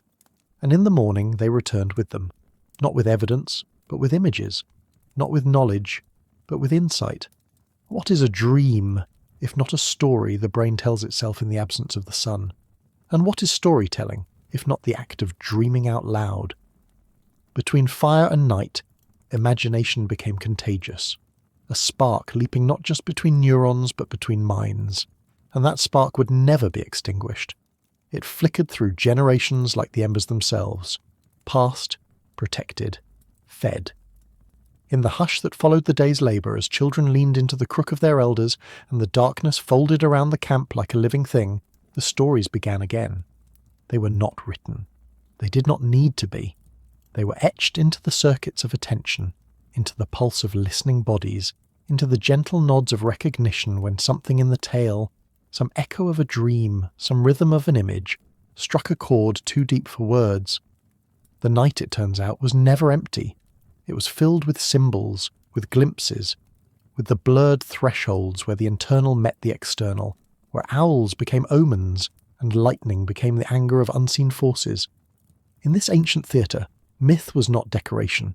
It was infrastructure, a scaffolding for understanding a world too vast, too cruel, too beautiful to fully grasp in daylight. Where logic governed tools and tactics, night invited meaning, and that meaning was often shaped by the surreal logic of dreams. Modern neuroscience offers a clue to how this began. During REM sleep, the deep, visually rich phase of dreaming, the brain lights up with activity in the visual cortex, the limbic system, and regions involved in emotional processing. But the dorsolateral prefrontal cortex, the seat of logic and inhibition, quiets down. This means the dreaming brain is both wildly active and less censored. It mixes memories, emotions, and fragments of sensation with total abandon. And in doing so, it becomes an engine of metaphor, the same metaphor that lives in myth, that says the sky is a cloak, that death is a crossing, that time is a circle. These weren't inventions. They were translations, attempts to carry the shape of a dream back into waking life. And so the storyteller sat drawing images in the dirt or gesturing through the smoke, trying to describe something seen not with the eyes but with the inner fire. And others nodded, not because the story made sense, but because it made feeling. In this way, storytelling became a social echo of dreaming. It was the camp's collective REM, a waking trance that allowed ideas too strange or sacred for the day to be spoken aloud. And the more this trance was shared, the more the group synchronized, not only in action, but in imagination. They began to carry each other's symbols, to dream versions of each other's dreams. And in this convergence, something astonishing occurred. The birth of culture. Culture did not arise with agriculture or cities, or calendars. It began in the firelight when one voice ventured a vision and others leaned in, not to debate, but to dream together. This was the true magic of night. It made space for possibility, for things unseen, unproven, but deeply, achingly felt. That ache was not a flaw. It was a signal, a longing to shape the formless, to give a face to the unseen, to turn the chaos of the unknown into something that could be cradled, feared, loved. Firelight did not just cast shadows, it cast invitations, an invitation to imagine what lurked just beyond the visible. The figures that appeared in story, spirits, ancestors, tricksters, gods, were not hallucinations. They were responses to a world that required more than knowledge to endure. They required meaning, and meaning in turn required narrative. Consider the way early humans might have described illness, or eclipse, or drought. Without science, these were not mechanical phenomena. They were events in a cosmic story. And in the telling, humans didn't just survive confusion. They rendered it beautiful. Fear became a tale, loss became legend. In this transmutation, the terror of the night was not erased but transformed, from an overwhelming force into a character, a challenge, a lesson. And here perhaps lies one of the oldest roles of the storyteller, to guide others through fear without eliminating it. To say, yes, the darkness is real, but it is also part of something larger. This is what we see even today in cultures that trace their storytelling lineages back to oral traditions. The San of Southern Africa, whose rock art and campfire tales echo with archetypes thousands of years old. The Aboriginal Dreamtime stories of Australia, passed through countless generations in song and symbol. These aren't mere folklore, they are maps of the unconscious, maps that were drawn, refined and reshaped under the same stars that watched over our ancestors on the African savannas. Sleep, then, was never just a bodily reset. It was a rehearsal space. In dreams, people rehearsed escapes, rehearsed dangers, rehearsed conversations. They relived the dead. They met versions of themselves they didn't recognize, and when they awoke, they brought pieces of that dream world back with them. It changed the way they hunted, the way they bonded, the way they saw the world. Sometimes it even changed who they believed they were. The line between dream and myth was porous. A lion's cry heard in sleep might become a story of a spirit guide the next morning. A strange vision in the dark might be taken as a warning, or a blessing. The group's interpretation shaped how they acted. Dream logic became social logic. The village moved. The ritual was held. The child was named after the dream that preceded her birth. These choices might not seem rational by modern standards, but they were not arbitrary. They were coherent within a framework shaped by generations of dreamers.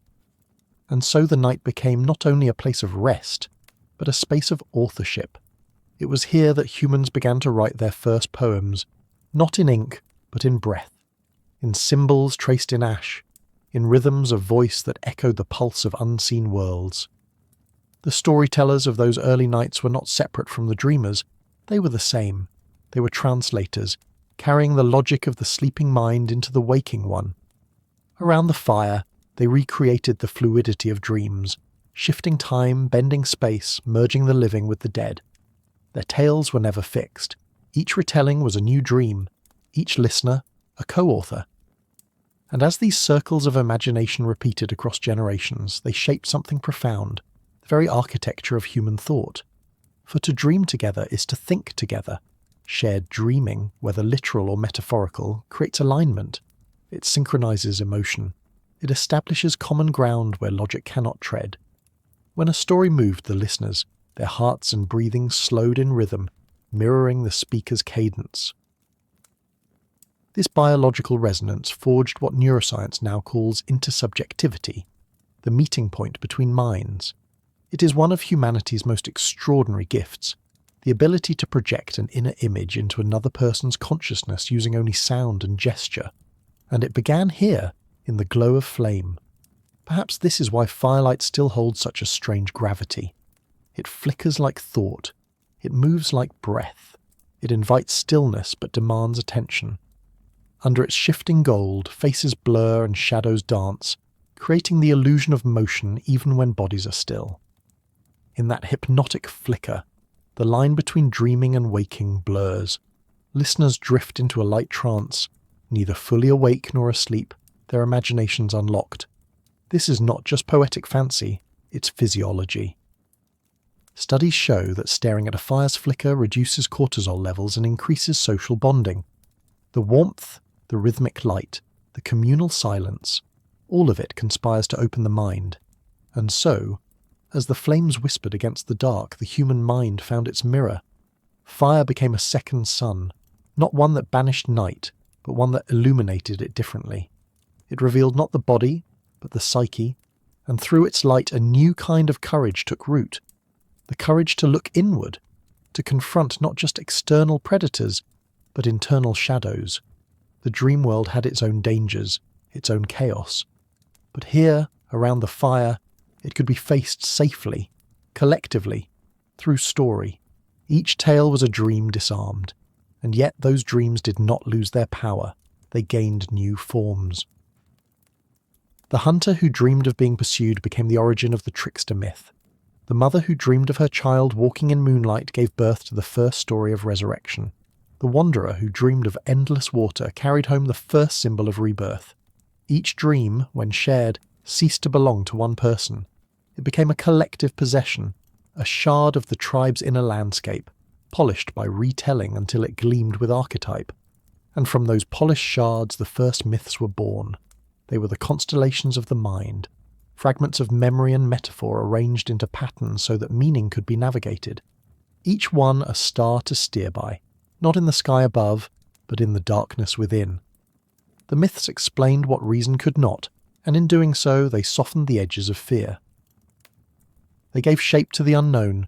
They taught the tribe how to live with mystery rather than flee from it. This was the true alchemy of the night. It took the raw material of anxiety and transformed it into art. Even today, in the remnants of oral traditions scattered across continents, you can hear the same rhythm. The rise and fall of a voice against the crackle of flame, the breath before the turn in the story, the pause where the listener leans closer. These are not mere theatrics. They are inherited patterns of attention. The storyteller's cadence mimics the dream's unfolding, its strange slowness, its sudden shifts, its imagery that feels both real and impossible. Listeners, caught in that current, surrender willingly. For a few moments the waking world dissolves, and the communal dream begins again. This is what the fire did best.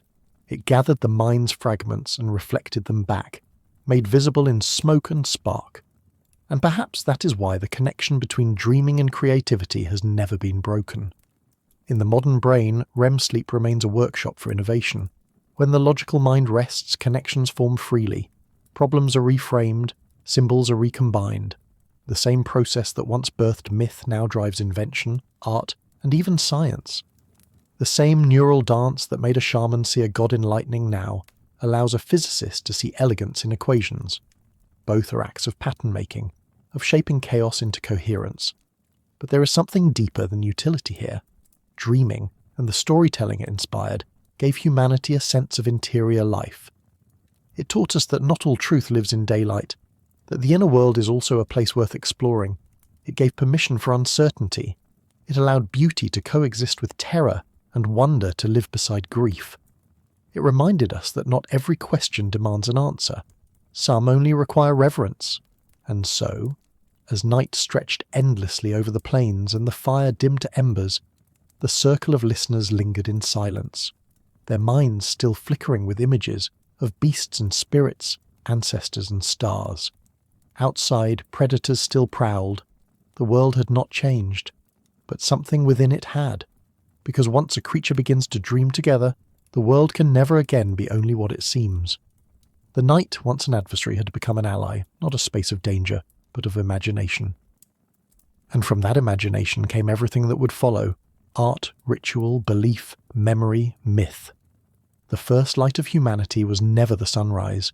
It was the fire reflected in dreaming eyes. Even now, in the fragile quiet of nightfall, when the world breathes low and slow beneath the stars, we carry an ancient inheritance, the knowledge, buried deep within our bones, that darkness was once the hour of negotiation.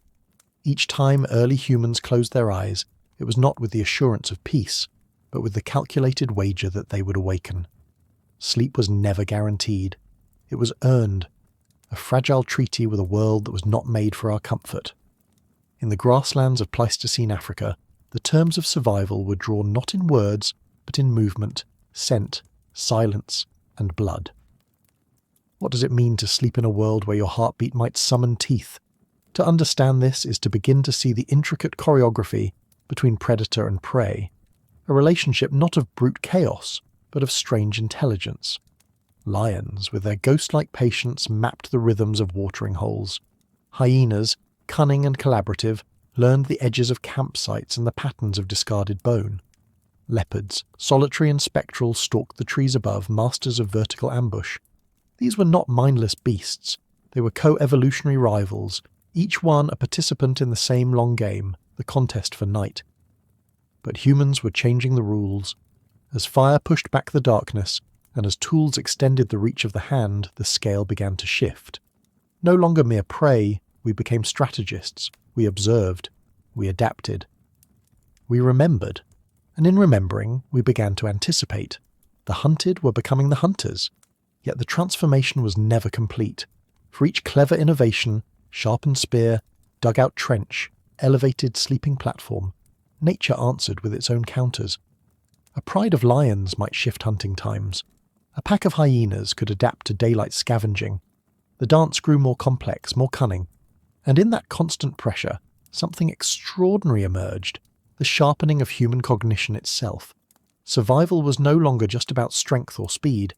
It was about reading the signs, a broken twig, a distant cry, the sudden silence of birds. Awareness became our weapon, pattern recognition, our shield. Still, vigilance came at a cost. Increased awareness meant heightened stress. The need to sleep lightly, to wake at the hint of movement, embedded itself into the architecture of our nervous systems. Even today we remain light sleepers by mammalian standards. Our dreams are threaded with echoes of teeth. Our startles are finely tuned. The tension between stillness and alertness became not just a feature of sleep, but a feature of being human. How could it not? When the night itself was never neutral. In this uneasy partnership between species, territory was never absolute. A cave might be shelter one season, then the lair of a leopard the next. Trails crisscrossed and overlapped, tracks layered like whispers in sand. The very ground beneath their feet was contested, not in open war but in quiet presence. What kind of creature learns to share the dark with its enemies? One that knows the cost of ownership in a world without fences. For our ancestors, land was not claimed with borders and laws but with memory and return. The watering hole belonged to whoever needed it most. Sometimes a band of humans, sometimes a pride of lions. The term home range was a loose agreement, not a deed, and this ambiguity fostered a particular kind of intelligence, territorial intuition. Humans began to track the signs of other species not just to avoid them, but to understand them. They knew which trails smelled of lion musk, which calls signalled mating, which direction vultures circled when a carcass lay fresh. Predators were not just threats, they were teachers too. It was a strange education, one written in spoor and scent, taught by creatures with no desire to teach. But in learning the mind of the predator, humans were learning their own minds as well. To guess where a leopard might strike required imagination. To predict a hyena's raid meant stepping outside of one's own narrow vantage and into another being's perspective. This was proto-theory of mind, the earliest flickerings of empathy, born not from kindness, but from necessity. Survival demanded a form of moral complexity. To recognize danger, one must see the other as a thinking presence, not an object, but a rival, a self. And so the grasslands became a kind of chessboard, its pieces constantly shifting. Humans moved not just with caution, but with strategic elegance. Camp placement became an art, chosen for elevation, visibility, wind direction. Fires were ringed, guards were posted, refuse was buried. Still, nothing was foolproof. Some nights were lost. Some sentinels did not return. The wilderness never signed the treaty. And that too shaped us. The tension between ingenuity and fragility pressed itself into every generation. It taught resilience, but also humility. You could outthink a lion, yes, but only once. Fail, and your wisdom died with you. Succeed, and you passed it on. In story, in gesture, in silent imitation. Knowledge was stitched into the fabric of culture not because it was sacred, but because it was survival. And slowly, that survival took on the qualities of ritual. Look at the way hunter-gatherer groups still approach sleep in predator-rich environments. Camps form in specific arrangements, children surrounded by elders, fires at perimeter points, tools within arm's reach. Even dreams are seen as warnings, messages from the unconscious about dangers unseen. It is not paranoia. It is ancestral memory, playing itself out again. Even now we perform these rituals in softened forms. We check that the door is locked. We leave a light on. We place our phones within reach, glowing like modern embers. Somewhere deep inside we are still negotiating with the night, still listening for the breath of something larger than ourselves, just beyond the threshold of the firelight. Because even with every precaution taken, every ember tended, every watchpost manned, the darkness was never fully tamed. It was only managed, dimmed slightly at the edges, and in that tension, the human condition took shape. We were neither apex predators nor passive prey. We existed somewhere in between, walking a narrow bridge suspended between fear and foresight. That liminality forced us to be alert not only to threats, but to meaning. A lion's roar was not simply sound, it was information. It carried distance, hunger, intent. And so did silence. A lull in frog calls, a missing owl hoot, the dead hush of a forest suddenly watching. Prehistoric humans were attuned to this auditory fabric the way modern societies are attuned to headlines. To miss a cue could mean erasure. To notice one early could mean escape, or warning, or victory.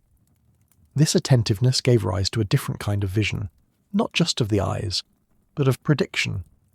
It seeded stories in which animals were not only beasts but spirits, omens, personalities.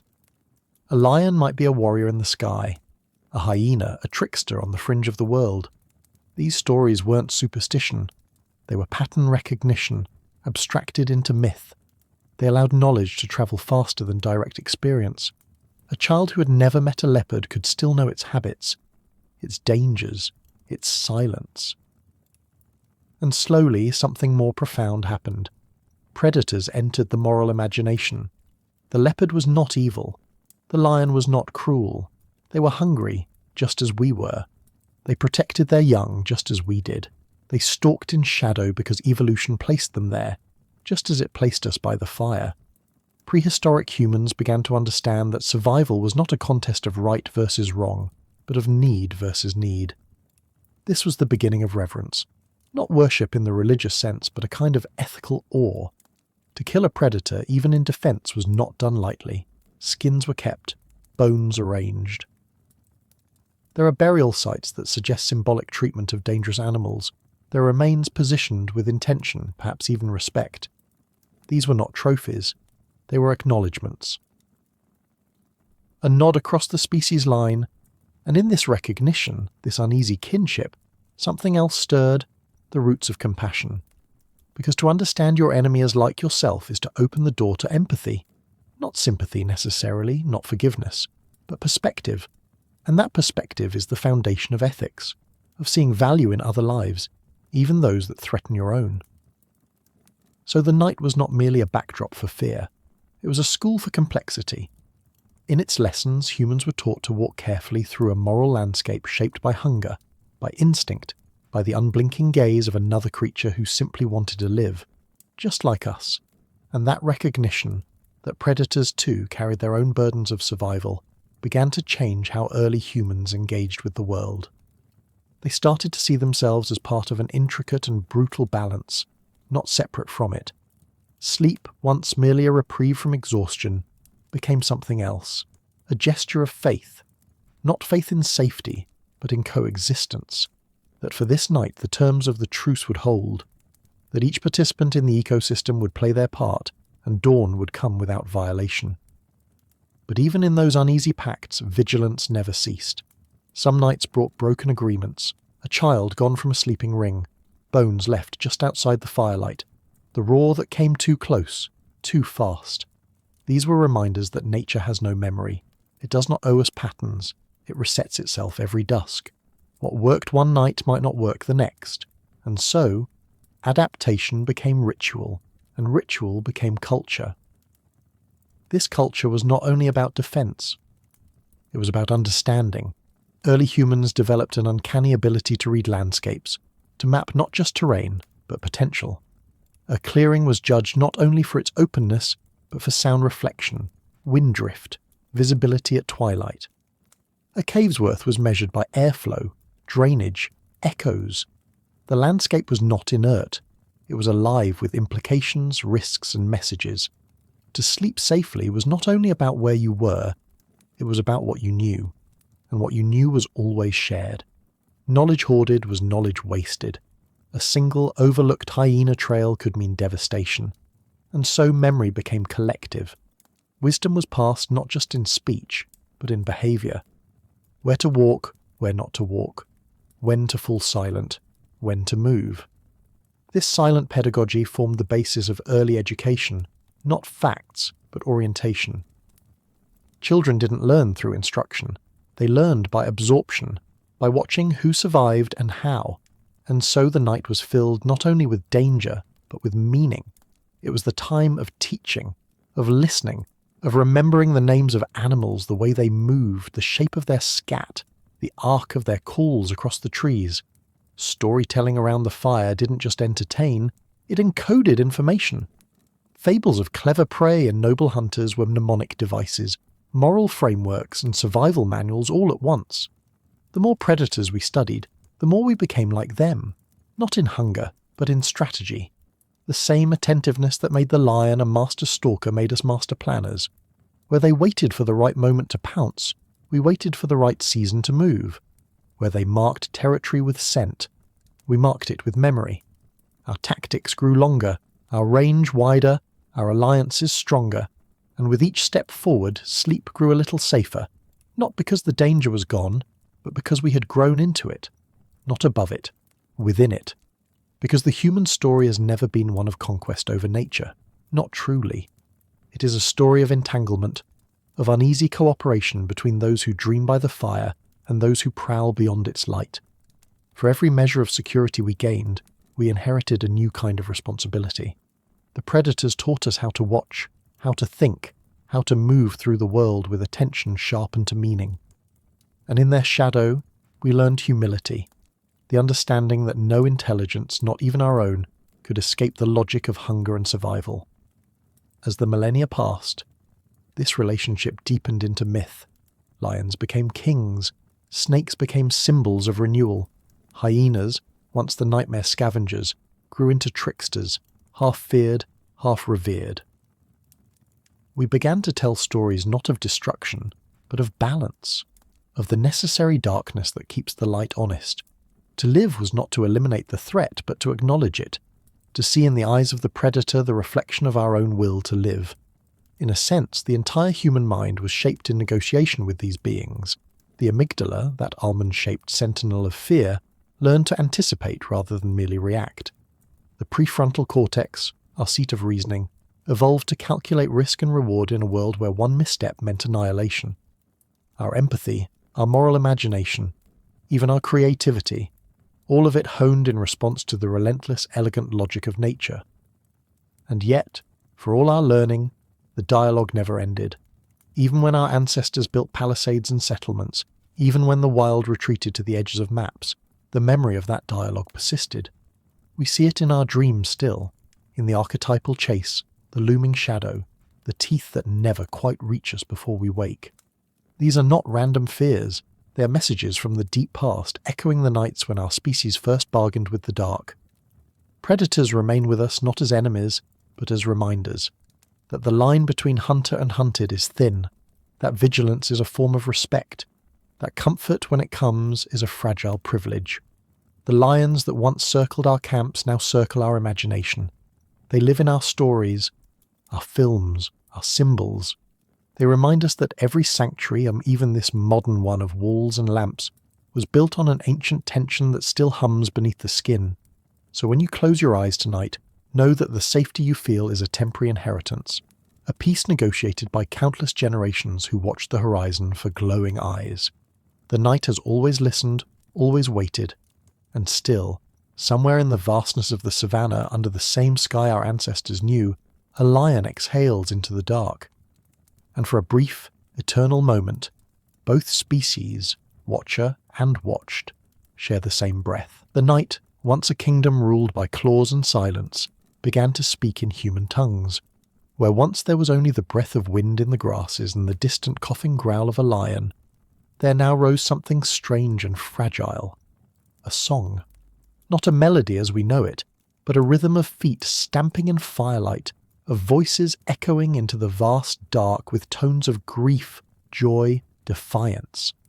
Somewhere in this prehistoric twilight the night ceased to be only a threat and became instead a mirror, reflecting back not the predators, but the people watching them. What changed?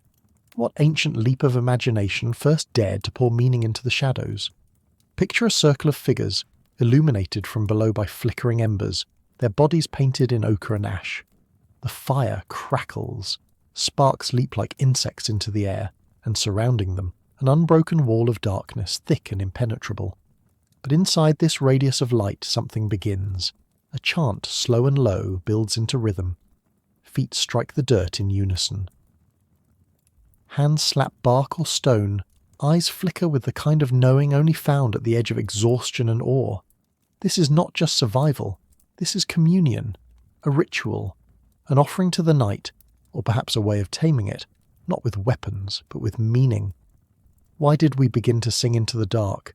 Why dance when every step burned precious calories, when stillness might mean safety? Because to assign meaning to the night was to unseat fear from its throne. Songs, chants, and fire dances were not just cultural artifacts, they were psychological shields. They allowed early humans to transmute vulnerability into ritual. By repeating rhythms, we imposed a kind of order on chaos. By stomping feet, we claimed territory. By telling stories around the flames, we reframed danger into symbol.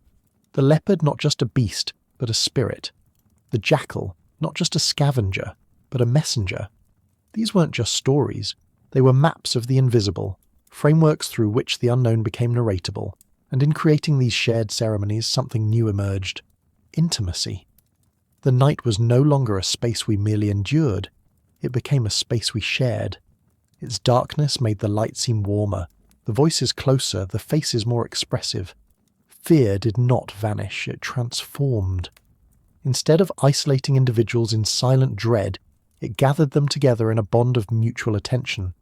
The crackling fire became more than warmth. It became a witness to the group's presence. It was a sentinel, yes, but also a stage. What happens when the night is no longer the end of activity, but the beginning of communion? In that question lies the first glimmer of what we now call culture. Not the tools or the hunts, but the space where meaning was made collectively, deliberately, and above all, in the dark. And in that darkness, something else stirred. Identity. Not just as individuals, but as a group, a people, a community defined not solely by bloodline or territory, but by shared rituals under shared stars. Night became the time when the we was spoken. Not the hurried we of hunting strategy or food gathering, but a slower, deeper pronoun. A we, shaped in song, solidified in silence, breathed into being through call and response across the flicker of flames. This was the time when hands carved lines into bark, not just to mark tools, but to record memory. When stories didn't simply explain the day's events, but began to weave ancestors into the present. Around the hearth, myths were born, and with them, the psychological transformation of night from a hostile realm into sacred terrain. The darkness became a threshold, a bridge to the unseen. The hours after sunset became not merely hours of rest, but hours of meaning. Rituals emerged, not randomly, but in response to need. When a child died, the group did not retreat into silence. They mourned in chorus. When an elder passed, their stories were sung into the ground with them, preserving not only their words, but the cadence of their presence. Firelight became a kind of lens, refracting memory through rhythm, illuminating grief without dissolving it. These ceremonies, primitive and profound, became the first architecture of belief. And belief was essential, not in gods perhaps, not yet, but in order, in continuity, in the idea that the night was not infinite chaos, but something that could be navigated if one knew the songs, if one listened, if one remembered. In this way, early humans didn't just adapt to the night, they domesticated it in the most human way possible, through narrative, through symbol, through shared imagination. There is something deeply revealing about the fact that even in today's world, our lullabies are often songs of protection, whispers against the dark. The same rhythms echo in softened tones, from mothers and fathers to their sleeping children. And though the lions are gone from the periphery of our homes, the old fears remain, buried in the folds of our nervous systems. It is not fire alone that keeps us safe. It is what we do with it, what we say beside it, what we choose to remember in its glow. And so the night, the original antagonist of the human story, became something else. Not a blankness, but a canvas. Not a void, but a theatre. It gave us the stage upon which the first dramas of language, music, and ritual could unfold. This transformation did not happen all at once, but it began the moment we stopped hiding from the dark and began performing into it. We no longer merely endured the night, we began to participate in it. And in doing so, the night revealed itself not as the absence of day, but as a distinct world of its own, a world with rules, rhythms, and revelations. It was in this twilight domain that humans first began to glimpse themselves not just as bodies needing shelter, but as minds needing meaning. Night wasn't simply something to survive anymore, it was something to interpret. And through that interpretation, the night became a site of invention. In many hunter-gatherer societies studied today, echoes of this ancient transformation remain. Among the Hadza of Tanzania, or the San of the Kalahari, nighttime is not just for sleep. It is when elders tell origin stories, when laughter pulses gently through the dark, and when taboos and traditions are whispered just out of reach of the flames. The line between the real and the imagined blurs in these hours. Shadows stretch longer, and in their movement a child may see an ancestor, or a spirit, or a lesson waiting to be told. It's in these moments that the emotional power of the group solidifies. People draw close, not only to stay warm or safe, but to be part of something, a collective nervous system tuned to the sounds of the wild and the harmonies of each other. Proximity becomes reassurance. The soft breathing of the person beside you is not just a sign of life, but a lullaby all its own. In the shared night, intimacy blooms, not as romance necessarily, but as presence. And from this presence arises something else, memory. Not the kind of memory that catalogues tools or hunting paths, but the kind that connects emotion to story. A child hears the same tale night after night, not because it's new, but because it's known. Familiarity becomes foundation. Ritual repetition becomes the scaffold upon which belief and belonging are built. The darkness, once wild and unpredictable, becomes narratable. It has chapters, characters, warnings, and dreams. This is how the night became human, not because we lit it up, but because we filled it with meaning. We didn't banish the shadows, we spoke into them. We didn't erase the silence, we shaped it into rhythm, and in doing so we made the night into a kind of mirror. It showed us what we feared, yes, but also what we cherished. The night held grief and joy side by side, the whispered name of a lost one beside the laughter of a joke told 100 times. And so, somewhere deep in our lineage, the campfire ceased to be only a defensive tool. It became a hearth, a word that means both warmth and home, the centre of a world where humans no longer merely existed through the night, but belonged to it. The boundary between survival and story had blurred, and in that blur something extraordinary had begun to take root. The night was no longer the enemy of light, it was its counterpart. Together they formed a rhythm that shaped human consciousness. Day gave us work, but night gave us wonder. In darkness the senses expanded, the eye softened, the ear sharpened, the mind loosened its grip on precision and drifted toward imagination. The fire flickered on faces and turned them into masks, each shadow and glint remaking the person who sat beside you. This was not illusion. It was transformation, the ritual shape-shifting of perception that gave birth to art. Somewhere between the beat of a drum and the leap of a flame, the human spirit began to practice transcendence. Nighttime rituals, the dances, the chants, the circular movements of bodies around the fire, were not mere entertainment. They were exercises in unity, in synchronizing motion, breath, and rhythm. Humans rehearsed the feeling of being part of something larger than themselves. It was proto-religion, proto-politics, proto-art, a merging of all three. When the bodies moved together, they became one organism. When the voices rose in unison, the boundary between me and you dissolved, replaced by a pulse that belonged to everyone. This was not escape from fear, it was mastery of it. By embodying the very rhythm of the wilderness, by drumming like thunder, by stamping like hooves, by chanting like the wind, humans learned to inhabit what once terrified them. The darkness stopped being alien. It became familiar, rhythmic, responsive.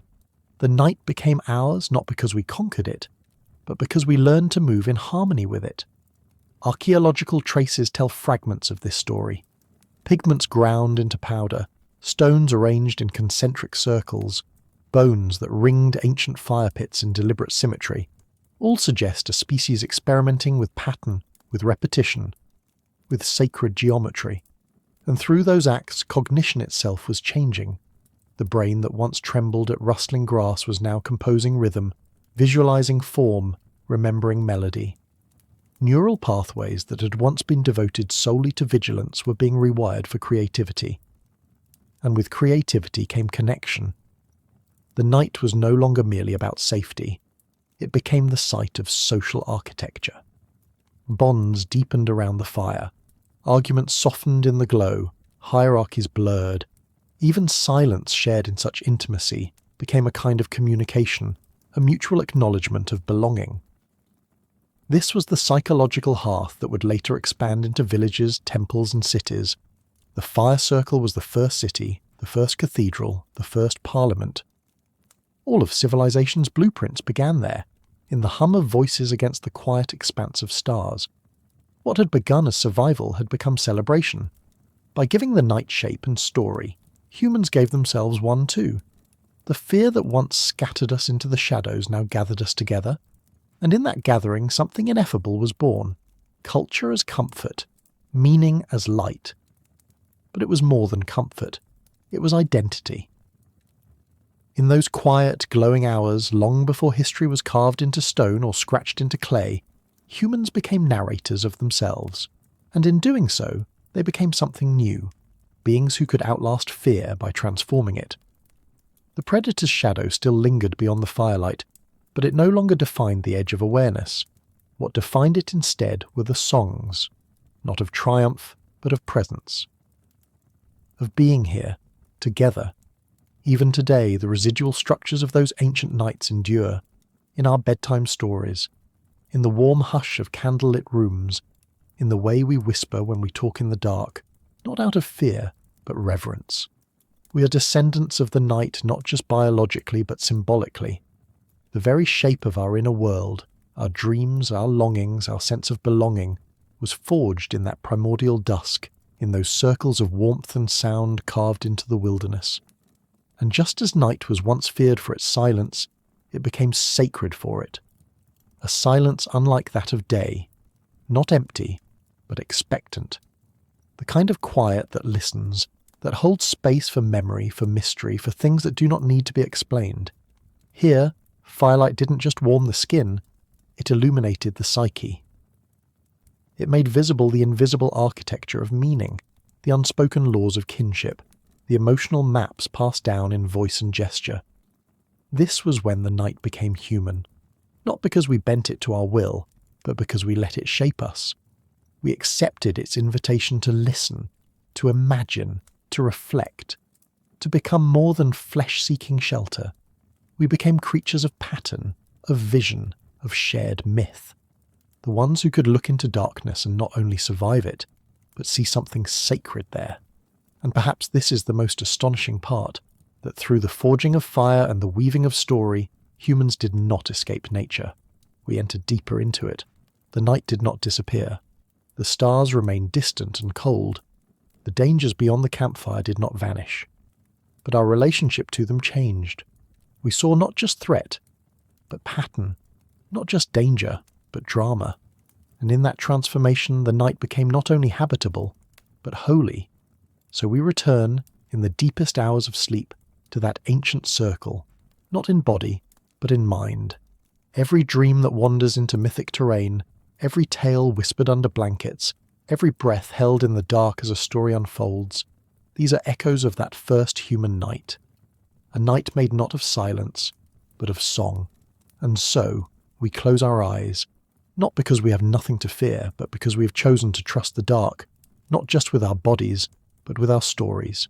The night, once a void, became our first mirror, and in its reflection, we finally saw ourselves. Even now, in our cities of locked doors and electric light, when we lie in bed and wait for sleep to come, some ancient part of us listens.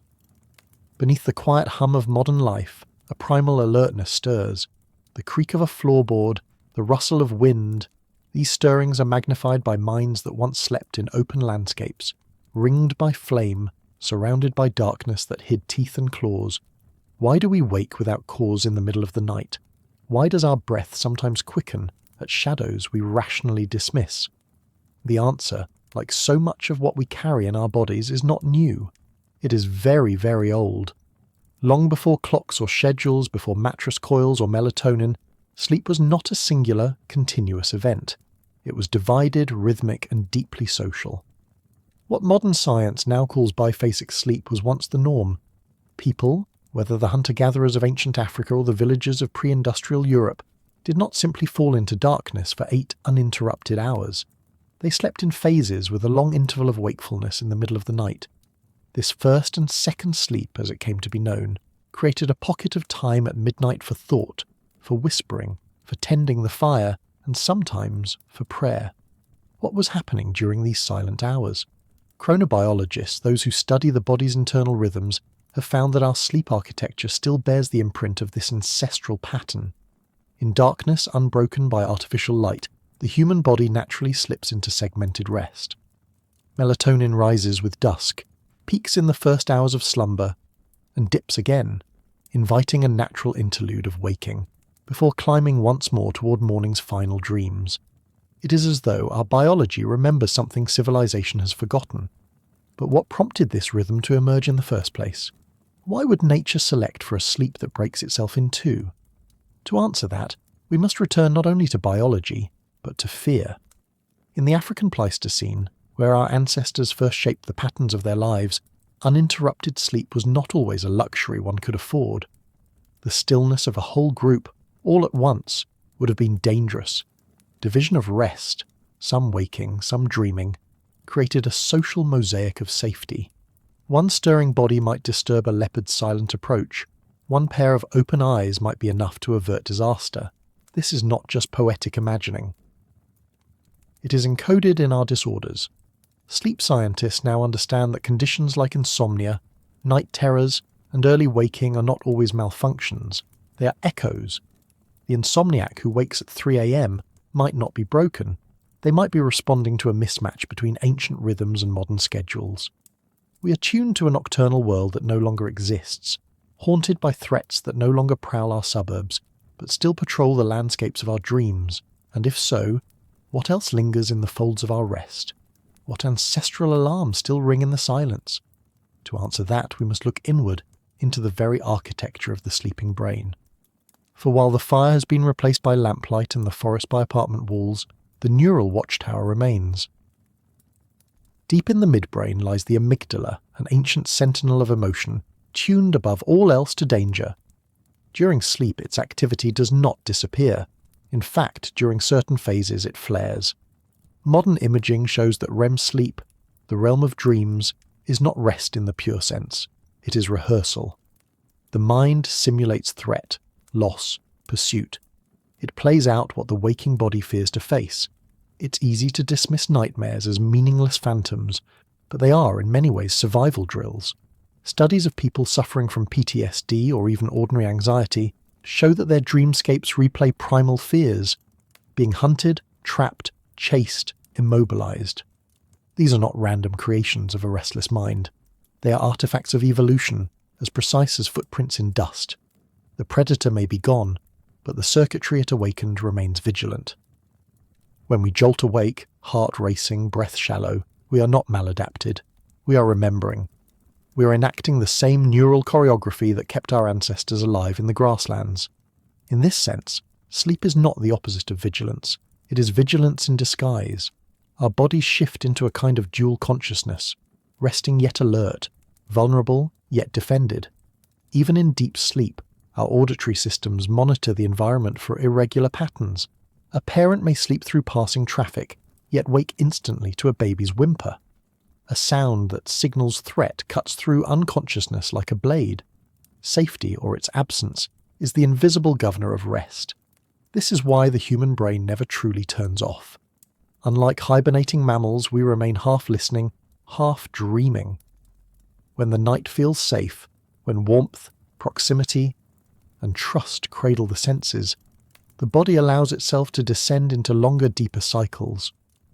But when uncertainty looms, even faintly, sleep fractures. Cortisol rises, the night stretches thin and uneasy. We wake before dawn, heart pounding, as if some unseen presence were drawing near. Modern sleep disorders, when seen through this lens, are not merely medical pathologies. They are misplaced instincts. Insomnia, with its cycles of alertness and fatigue, mirrors the anxious nights of prehistory, the moments when every sound outside the fire's glow was suspect. Sleepwalking, too, may echo the tension between movement and paralysis, between vigilance and surrender. Even the common habit of sleeping best beside someone else is a remnant of our earliest defence, that safety is not solitude, but shared awareness. When viewed this way, sleep becomes not a defect-prone process, but a masterpiece of adaptation. It is the negotiation between trust and terror, biology and memory, body and world. And at the heart of that negotiation lies a question as old as humanity itself. What does it mean to feel safe enough to let go? To answer that, we must consider the quiet language of safety, those subtle environmental cues that our brains decode without conscious effort. Dim light, rhythmic sound, stable temperature, the scent of familiar people. These are not just comforts. They are neurochemical signals. Oxytocin, the so-called bonding hormone, rises in the presence of trusted others. Serotonin and GABA flood the system when the body perceives a low-threat environment. In the presence of calm, the mind permits itself to drift. Anthropologists have found that many of these signals trace back to early human environments. The flickering amber of firelight, the murmur of quiet voices, the presence of others in close physical proximity. These were the signs of nighttime safety. Even now we respond to them. Campfires make us drowsy. A loved one's breathing slows our heart rate. Repetitive sounds like rainfall or distant animal calls induce the same sedative states that once lulled our ancestors into slumber. These cues are not cosmetic. They are coded deep in the body's sleep architecture. When such environmental signals are missing, in sterile hotel rooms, under fluorescent lights, or in lonely silence, sleep becomes fractured. The body, sensing absence, responds as if the perimeter has been breached. Hypervigilance creeps in. Stress hormones whisper to the nervous system, reminding it that stillness is not always safe. This brings us to a paradox of modern life. Many of us sleep worse in our most controlled environments.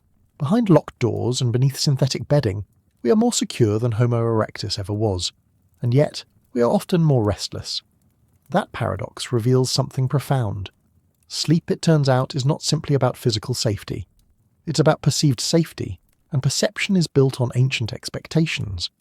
We evolved to fall asleep under the stars, to the scent of wood smoke and the warmth of bodies nearby. Our ancestors were not tucked into memory foam alone in dark rooms. They curled into circles cradled by conversation, by watchful kin, by the ritual familiarity of the world they had shaped around them. The disconnect between that world and our own creates a subtle tension. We've changed the tools, but not the template.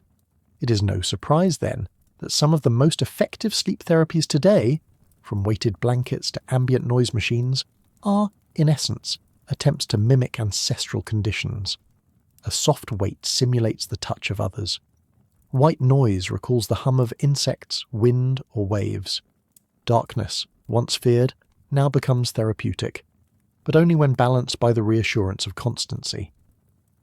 In this way, modern neuroscience is catching up to prehistory. The science of stillness is the study of a nervous system always asking, in every hour of the night, is it safe yet?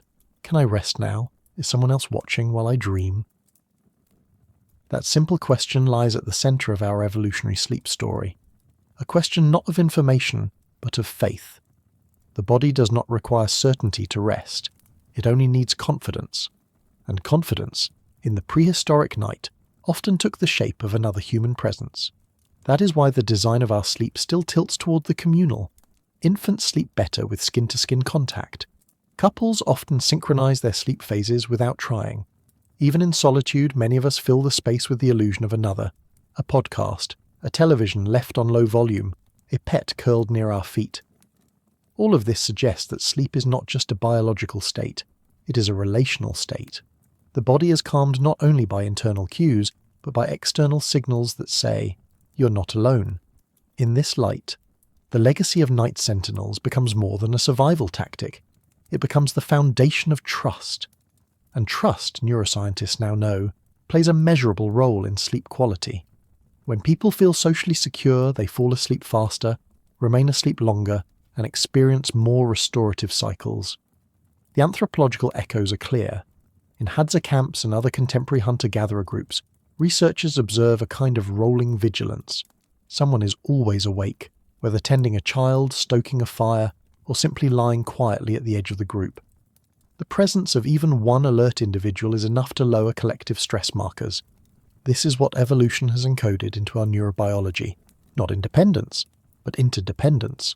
Not isolation, but assurance. This becomes especially striking when we consider the structure of early human shelters, the tight clustering of sleeping areas, the proximity of hearths, the spatial choreography of bodies arranged for mutual warmth and defense. All of it reinforces the role of safety as a shared responsibility. The brain's sleep systems were built to assume support. Our ancestors did not fall asleep alone in caves. They fell asleep within networks of trust, embedded in sounds and smells and sensations that told them someone else is holding the line. Yet in modern society, where that network is often abstracted, where neighbours are strangers and families sleep in separate rooms, the evolutionary system can falter. The amygdala, always tuned to threat, may err on the side of caution. Anxiety flourishes not because danger is near, but because reassurance is not. And so we enter a feedback loop. We feel unsafe because we are alone, and we are alone because our culture values independence. But the brain does not care for cultural values. It cares only for safety, and it defines safety the way it did 100,000 years ago, with warmth, voice, presence, and the quiet hum of other minds nearby. To sleep well, then, is not merely to lie down in comfort. It is to return, in some hidden way, to the firelit circle, to remember a time when safety meant proximity, and when dreaming was a communal act. This evolutionary memory still lingers in our sleep architecture today, not as nostalgia, but as biology. Consider the design of our dreams, vivid, emotional, often social. Neurologists studying REM sleep have found that a majority of dream content features other people. Faces, voices, conflicts, reunions. In dreamland, we are rarely alone. Even when the body lies solitary under a modern roof, the dreaming brain conjures community. It replays conversations, revisits ancestral roles, rehearses social dilemmas. The sleeping mind is not withdrawing from the world. It is entering a different mode of engagement, one just as ancient. This fits the picture emerging from chronobiology and evolutionary neuroscience. Sleep is not simply downtime, it is adaptation in motion. The vigilance of early humans shaped our thresholds for noise, for light, for warmth. The ecological presence of predators sculpted the sensitivity of our night-waking reflexes, and the presence of others, physical or imagined, remains the balm that quiets those reflexes, allowing the deeper phases of sleep to unfold. That's why certain sleep disorders, such as insomnia or night terrors, are increasingly understood not as malfunctions but as mismatches. Mismatches between the environment the brain expects, warm bodies nearby, a dark but familiar setting, low sensory threat, and the one it finds, the sterile hotel, the city hum, the glow of devices, the isolation.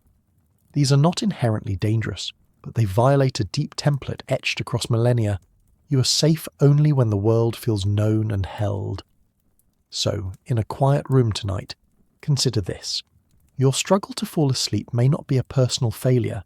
It may be an ancient system doing its job, scanning for reassurance, testing the air for comfort, waiting for the subtle confirmation that it's okay to release control. The solution for many isn't more melatonin or better pillows. It's connection, it's rhythm, it's light and voice and story. The very elements our ancestors used not only to survive the night, but to transform it. The science of stillness, then, is not just about sleep stages or hormone cycles, it is about harmony. A harmony between the body and the world around it, between instinct and design, between biology and memory. And when that harmony is found, in a song, in firelight, in the nearness of a trusted voice, the body knows. The eyelids lower, the breath deepens, the dream begins. Sleep, after all, is not the absence of fear. It is the presence of enough safety to let the fear recede. And in that letting go, we return, not to a simpler past, but to something older than even memory. A trust passed down from the night fires of Africa, a stillness shaped by survival. A science written not in labs but in the quiet choices of those who dared, long ago, to close their eyes and believe the world would still be there when they awoke. It happens every night, whether in the quiet hum of a suburban bedroom or beneath a canopy of stars in the open veldt. We close our eyes. We release the reins of awareness, surrendering ourselves to vulnerability in a world that, even now, never fully sleeps. That act, the closing of the eyes, is more than rest. It is an ancient inheritance, a ritual of trust handed down across tens of thousands of years. But who or what do we trust when we let go? Long before alarms and walls, doors and locks, there was only each other. Sleep in the prehistoric world could never have been solitary for long. It was too dangerous, too fragile, too final. Safety was never absolute. It was negotiated, shared, constructed. To lie down was to make a silent pact with those nearby. I will dream if you will watch. I will drift if you remain awake a little longer. And this promise, this primal contract, would echo across ages, subtly shaping our minds and our social bonds in ways we still carry in the softness of our rituals before bed, and in the quiet assurance of another's presence in the dark. What does it mean to sleep together? Not in the romantic sense, but in the oldest, most literal form of the phrase. Anthropology provides a keyhole view into this question, peering into the lives of modern hunter-gatherer societies, whose patterns may reflect those of our ancestors. Among the Hadza of Tanzania or the San of southern Africa, sleep is not confined behind closed doors or divided by walls. It happens communally, within the flickering perimeter of firelight, accompanied by voices, shifting bodies, and a mutual sense of exposure. In such groups, no one is ever entirely alone in their rest, and no one is ever entirely awake. The camp breathes in rhythm, a tapestry of consciousness stitched together by those lightly dozing and those quietly alert, by stirrings in the grass and cracklings in the flame. This rhythm, the undulating tide of shared wakefulness, creates an atmosphere not only of protection, but of profound emotional safety. To be watched over is to be seen, to matter, to be a part of something larger. What child does not sleep more soundly when a parent is near? What adult does not rest better in a room that feels full, familiar, secure? The biology of sleep is deeply entwined with this emotional architecture. Oxytocin, the so-called bonding hormone, surges when we experience touch, trust, proximity. It is no coincidence that communal sleep strengthens relationships. Evolution built it that way. In the prehistoric past, emotional closeness was not a luxury. It was a survival mechanism, but the trust embedded in shared sleep was not only chemical, it was symbolic. In lying down near another, you made yourself known. You revealed your body, your breath, your need. There is no hiding in sleep, no defences, only a willingness to be seen. And this willingness, over millennia, became a kind of faith. A faith not only in the safety of the group, but in the idea that life, in all its danger and uncertainty, would permit rest. What happens when vulnerability becomes sacred? For early humans, the answer was simple but profound. Vulnerability bound them together. To share sleep was to weave invisible threads of reliance, between parents and children, between elders and hunters, between the living and the unseen. Within those circles of rest, hierarchy softened. Strength was measured not in dominance but in reliability. The one who watched through the dark was not the most powerful, but the most trusted. The act of staying awake for others was a kind of devotion, and so, as much as fire and shelter, trust itself became a survival technology. Anthropologists describe this as the emotional infrastructure of prehistoric life. Before agriculture, before writing, before religion, there was the nightly reaffirmation that the group would protect its own. This wasn't formalized as law or ritual, it was instinctual. The steady rhythm of breathing bodies, the scent of smoke, the faint rustle of someone turning in sleep. These were assurances that one was not alone in the vast indifferent dark. They were the earliest lullabies, composed not of melody, but of presence. And yet, beneath this intimacy lay an extraordinary paradox that safety required exposure. To rest was to risk. A lion, a rival tribe, or a sudden storm could annihilate the camp in minutes. Still, they closed their eyes. Still, they surrendered to stillness. That act was not naivety, it was courage. Every night, prehistoric humans rehearsed a belief that tomorrow would come, and from that rehearsal grew something astonishing, a capacity for faith, not necessarily in gods but in continuity, in the idea that life could be trusted to unfold. That trust remains coded within us. When modern people lie down to sleep, their brains still perform an ancient calculation. Am I safe? Am I known? Am I held? When those questions are answered, through a lover's warmth, the murmur of distant traffic, the dim light of a lamp left on, the nervous system releases its grip. The muscles loosen, the guard drops. We descend into the deep. When those questions are left unanswered, sleep resists. The body hovers in half-rest, unwilling to risk the abyss. This is why even now, in our age of technology and walls, so many of our sleep rituals echo ancestral gestures of reassurance. We check that the door is locked, a modern form of scanning the savannah. We cover ourselves with blankets, mimicking the comfort of shared warmth. We keep a light or sound near, unconsciously replicating the signals that once meant safety, the flicker of fire, the hush of familiar voices. What feels like superstition or preference is in fact remembrance. Trust, then, is not simply an emotion we feel toward others. It is the invisible foundation upon which rest itself depends. To sleep deeply, we must believe in something, in someone, in stability, in the promise of return.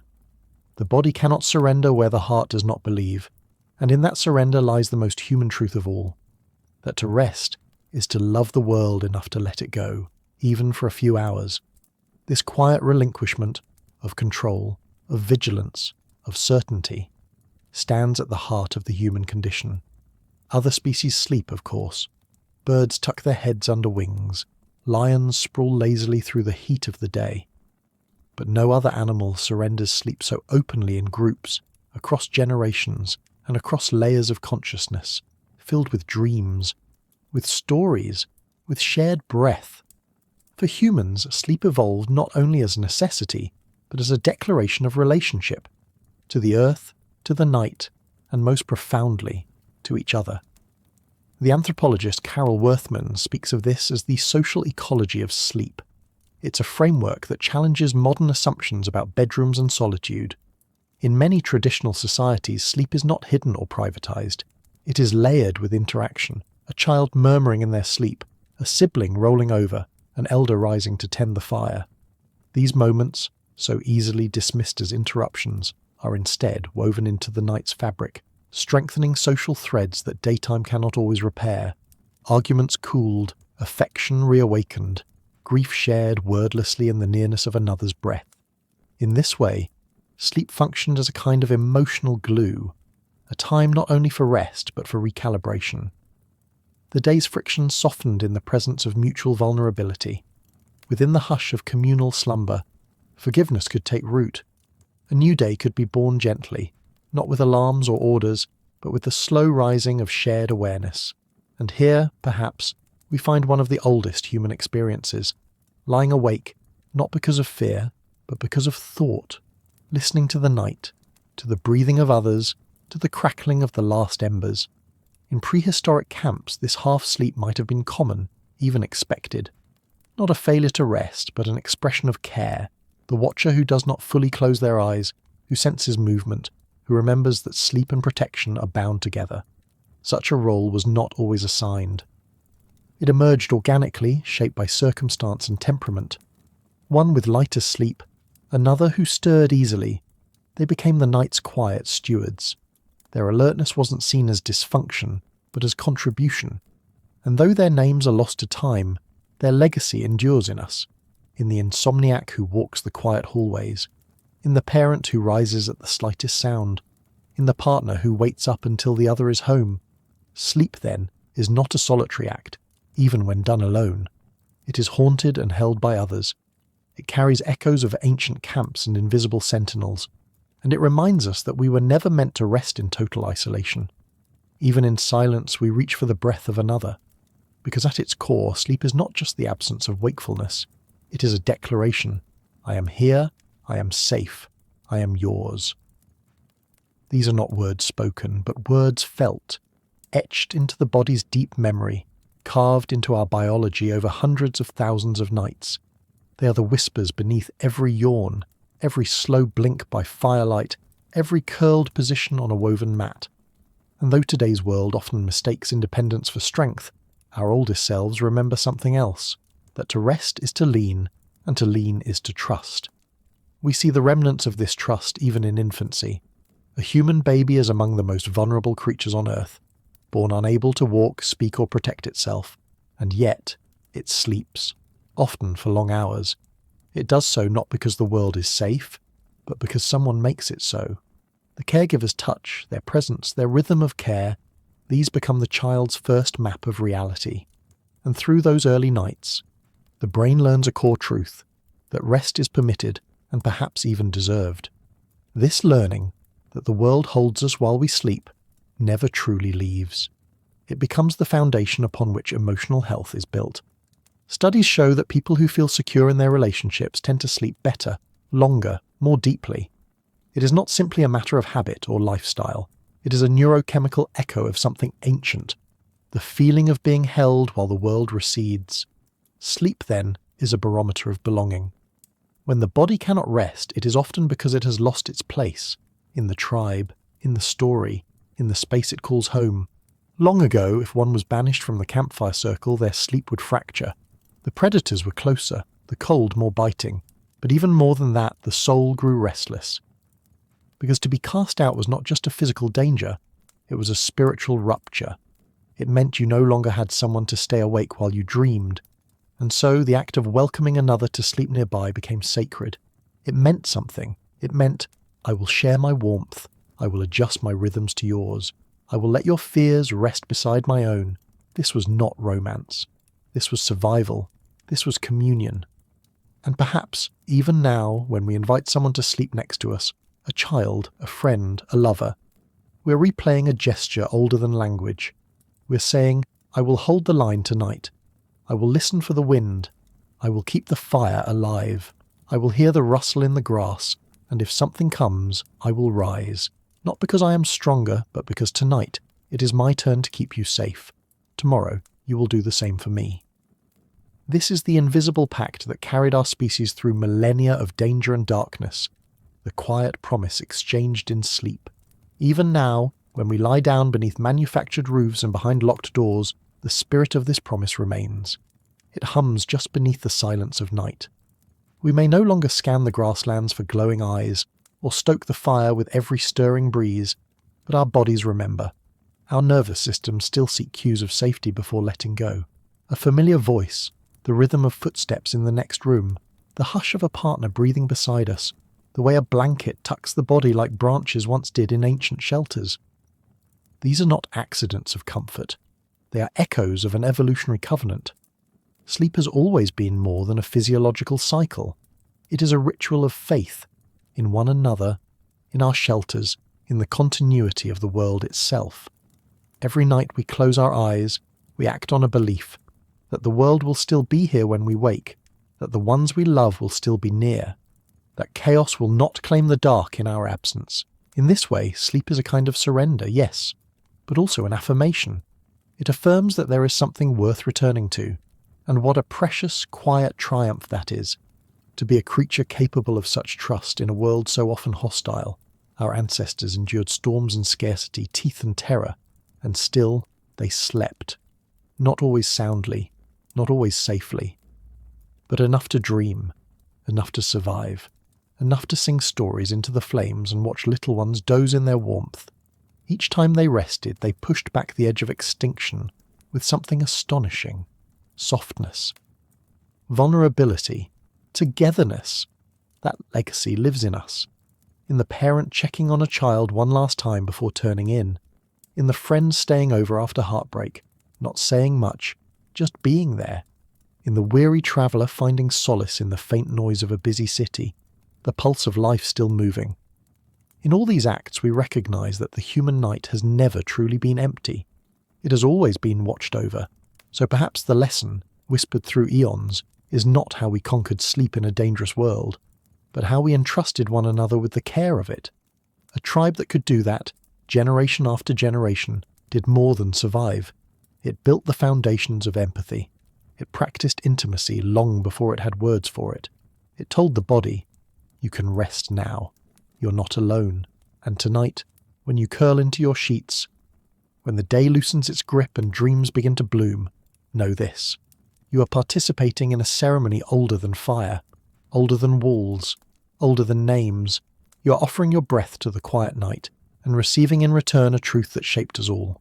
To sleep is to be held. To trust is to be human. What if the greatest achievement in human history was not the conquest of darkness, but the decision to make peace with it?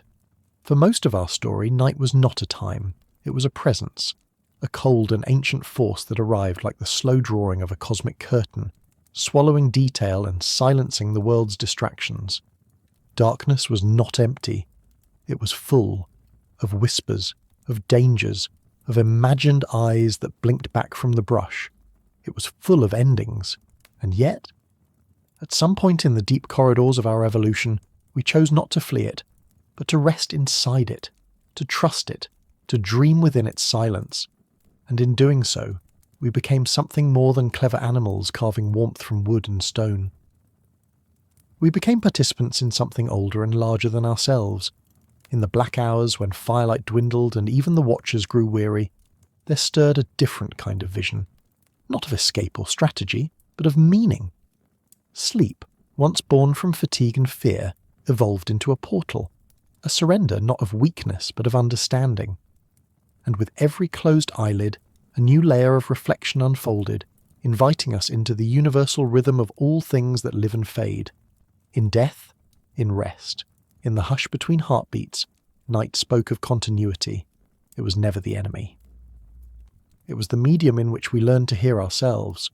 What does it mean to let go each night and still wake again? What covenant do we renew, wordlessly, with the unseen world? The answer may not lie in the daylight logic of cause and effect, but in the metaphysics of acceptance. To sleep is to practice mortality without finality, to recline in stillness while knowing we are vulnerable and yet remain.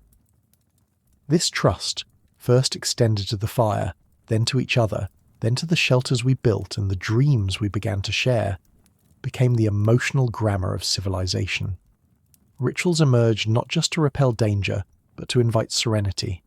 Songs echoed under starlight not to fill silence, but to harmonize with it. Stories passed from one flickering hearth to another, not merely to explain, but to bind, to make sense of the unknown through shared imagination. It is easy to forget, in a world wired with artificial suns and sleepless hours, that our biology was tuned to dusk, that our hormones flow with lunar logic, that our neurons dance to rhythms shaped by shadow.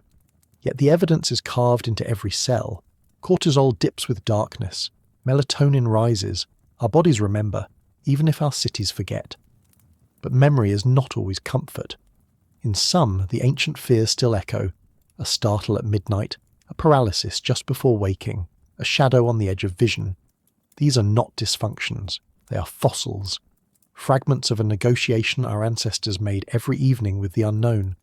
What must it have felt like to lay your body down knowing that nothing stood between you and the wild but trust, and still to sleep? To belong to the night was never to master it. It was to listen, to adapt, to find poetry in its pauses. Consider the rhythm of rest not as a retreat but as a return, a slow, spiralling inward toward a state that precedes speech, effort, even identity. In the prehistoric world, this return was not merely tolerated, it was cherished. The hush of the savannah, the creak of a branch above, the hum of insects, these were the hymns of belonging. The darkness enveloped all things equally, predator and prey, infant and elder, leaf and fang. It democratized the world, blurring the sharp hierarchies of daylight with soft ambiguity. In that ambiguity, meaning was born. Anthropologists studying remote societies often remark on the spiritual neutrality of night. It is not described as evil, nor as divine, but as necessary. It is the time of ancestors, of remembering, of listening. For many indigenous cultures, it is night, not day, that is most alive, not in motion, but in spirit. This echoes a sentiment that stretches far beyond any one group or location, that darkness is a container, not a void, a vessel in which things ferment, transform, and emerge anew. This may be why so many myths begin not with a bang, but with a whisper in the dark. Creation stories often unfold under stars, not sun. They are dreamed before they are spoken. The cosmos itself, in many traditions, is imagined as arising from a primordial sleep, a formless stillness from which thought and being stir. Even today, when we speak of going back to sleep, we rarely mean simply resting. We mean retreating into something intimate, something known before knowing. In this light, sleep is not only biological, it is philosophical. Each night the body folds itself into the fetal position, cradling the spine like a shell. The breath slows, as if in meditation. Brainwaves descend into delta rhythms mimicking the low, slow pulse of geological time. It is as if, for a few hours, the human being remembers the earth. But what then of the fear, the vigilance that shaped our nights for millennia? Has it vanished, or merely changed costume? In modern bedrooms, fear takes new forms. Insomnia, anxiety, the quiet dread of restlessness. The predator's roar has been replaced by the alert tone, the notification ping, the unbidden thought looping through the mind. Yet beneath all these, the same primal question pulses, am I safe enough to let go? In prehistoric Africa, this question was answered communally. One lay beside kin, beneath woven mats or beside fire coals, listening to the same symphony of insects and distant hoots. The watchful sentinel stirred just outside the circle, or the slow snoring elder kept rhythm within. Sleep came not because danger was absent, but because trust was present. This trust is the true architecture of the night, and even now, when we close the door and draw the blinds, when we slip beneath sheets and silence alarms, we rehearse that ancient act. We surrender, not to unconsciousness, but to belonging. And what is belonging, if not the awareness that one is held? By walls, by warmth, by others, by meaning. Long before the invention of locks and alarm systems, it was this emotional architecture that allowed human sleep to deepen. It is no coincidence that sleep quality improves when a loved one lies nearby, or when the low murmur of familiar voices echoes from another room. This is not weakness, but legacy. It is the echo of countless generations who measured safety not in solitude, but in shared breath. There is something sacred about how the night gently disarms us. In the dark, ego softens, the roles we play dissolve, the hunter sets down her spear, the elder ceases his advice, the child becomes the teacher, drifting freely between waking and dream. Around the embers a silence forms, not hollow but whole. This is not merely the absence of light, it is the presence of stillness. And in that stillness the human being remembers what it is to be enough. We are taught to chase the day, to produce, to compete, to perform. But the night offers no such transaction. It does not reward effort. It does not applaud ambition. It asks for nothing but release, and in doing so, it grants us something rare, the sensation of being rather than becoming. To lie down in the dark is to acknowledge that we are finite, and that this finitude is not a flaw, but a rhythm. The cycles of night and day mirror the greater cycles of life and death. We sleep, we wake, we vanish, we return. The ancient mind understood this symmetry, not as metaphor but as pattern. Burial sites were often aligned with celestial bodies, moon, star, or solstice sun. The dead, like the sleeping, were not exiled, but embraced.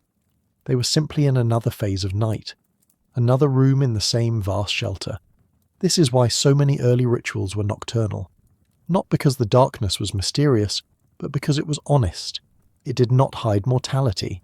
It illuminated it in reverse, inviting the mind to dwell on what cannot be seen, only felt. Around the fire, stories were told not to escape death, but to weave it into the fabric of meaning. In the tale, the hero enters the underworld. In the dance, the spirit of the animal returns. In the lullaby, the child is promised a safe return from sleep. These are not just cultural flourishes, they are survival strategies of the soul, and they endure. We see them in the night lights of children's bedrooms, in the whispered good nights shared between partners, in the quiet rituals of solitude before rest. Each is a signal to the deep brain. It is okay now. You're not alone. You may let go. And so we return, each night, to that prehistoric circle, not to conquer the dark, but to be made human within it.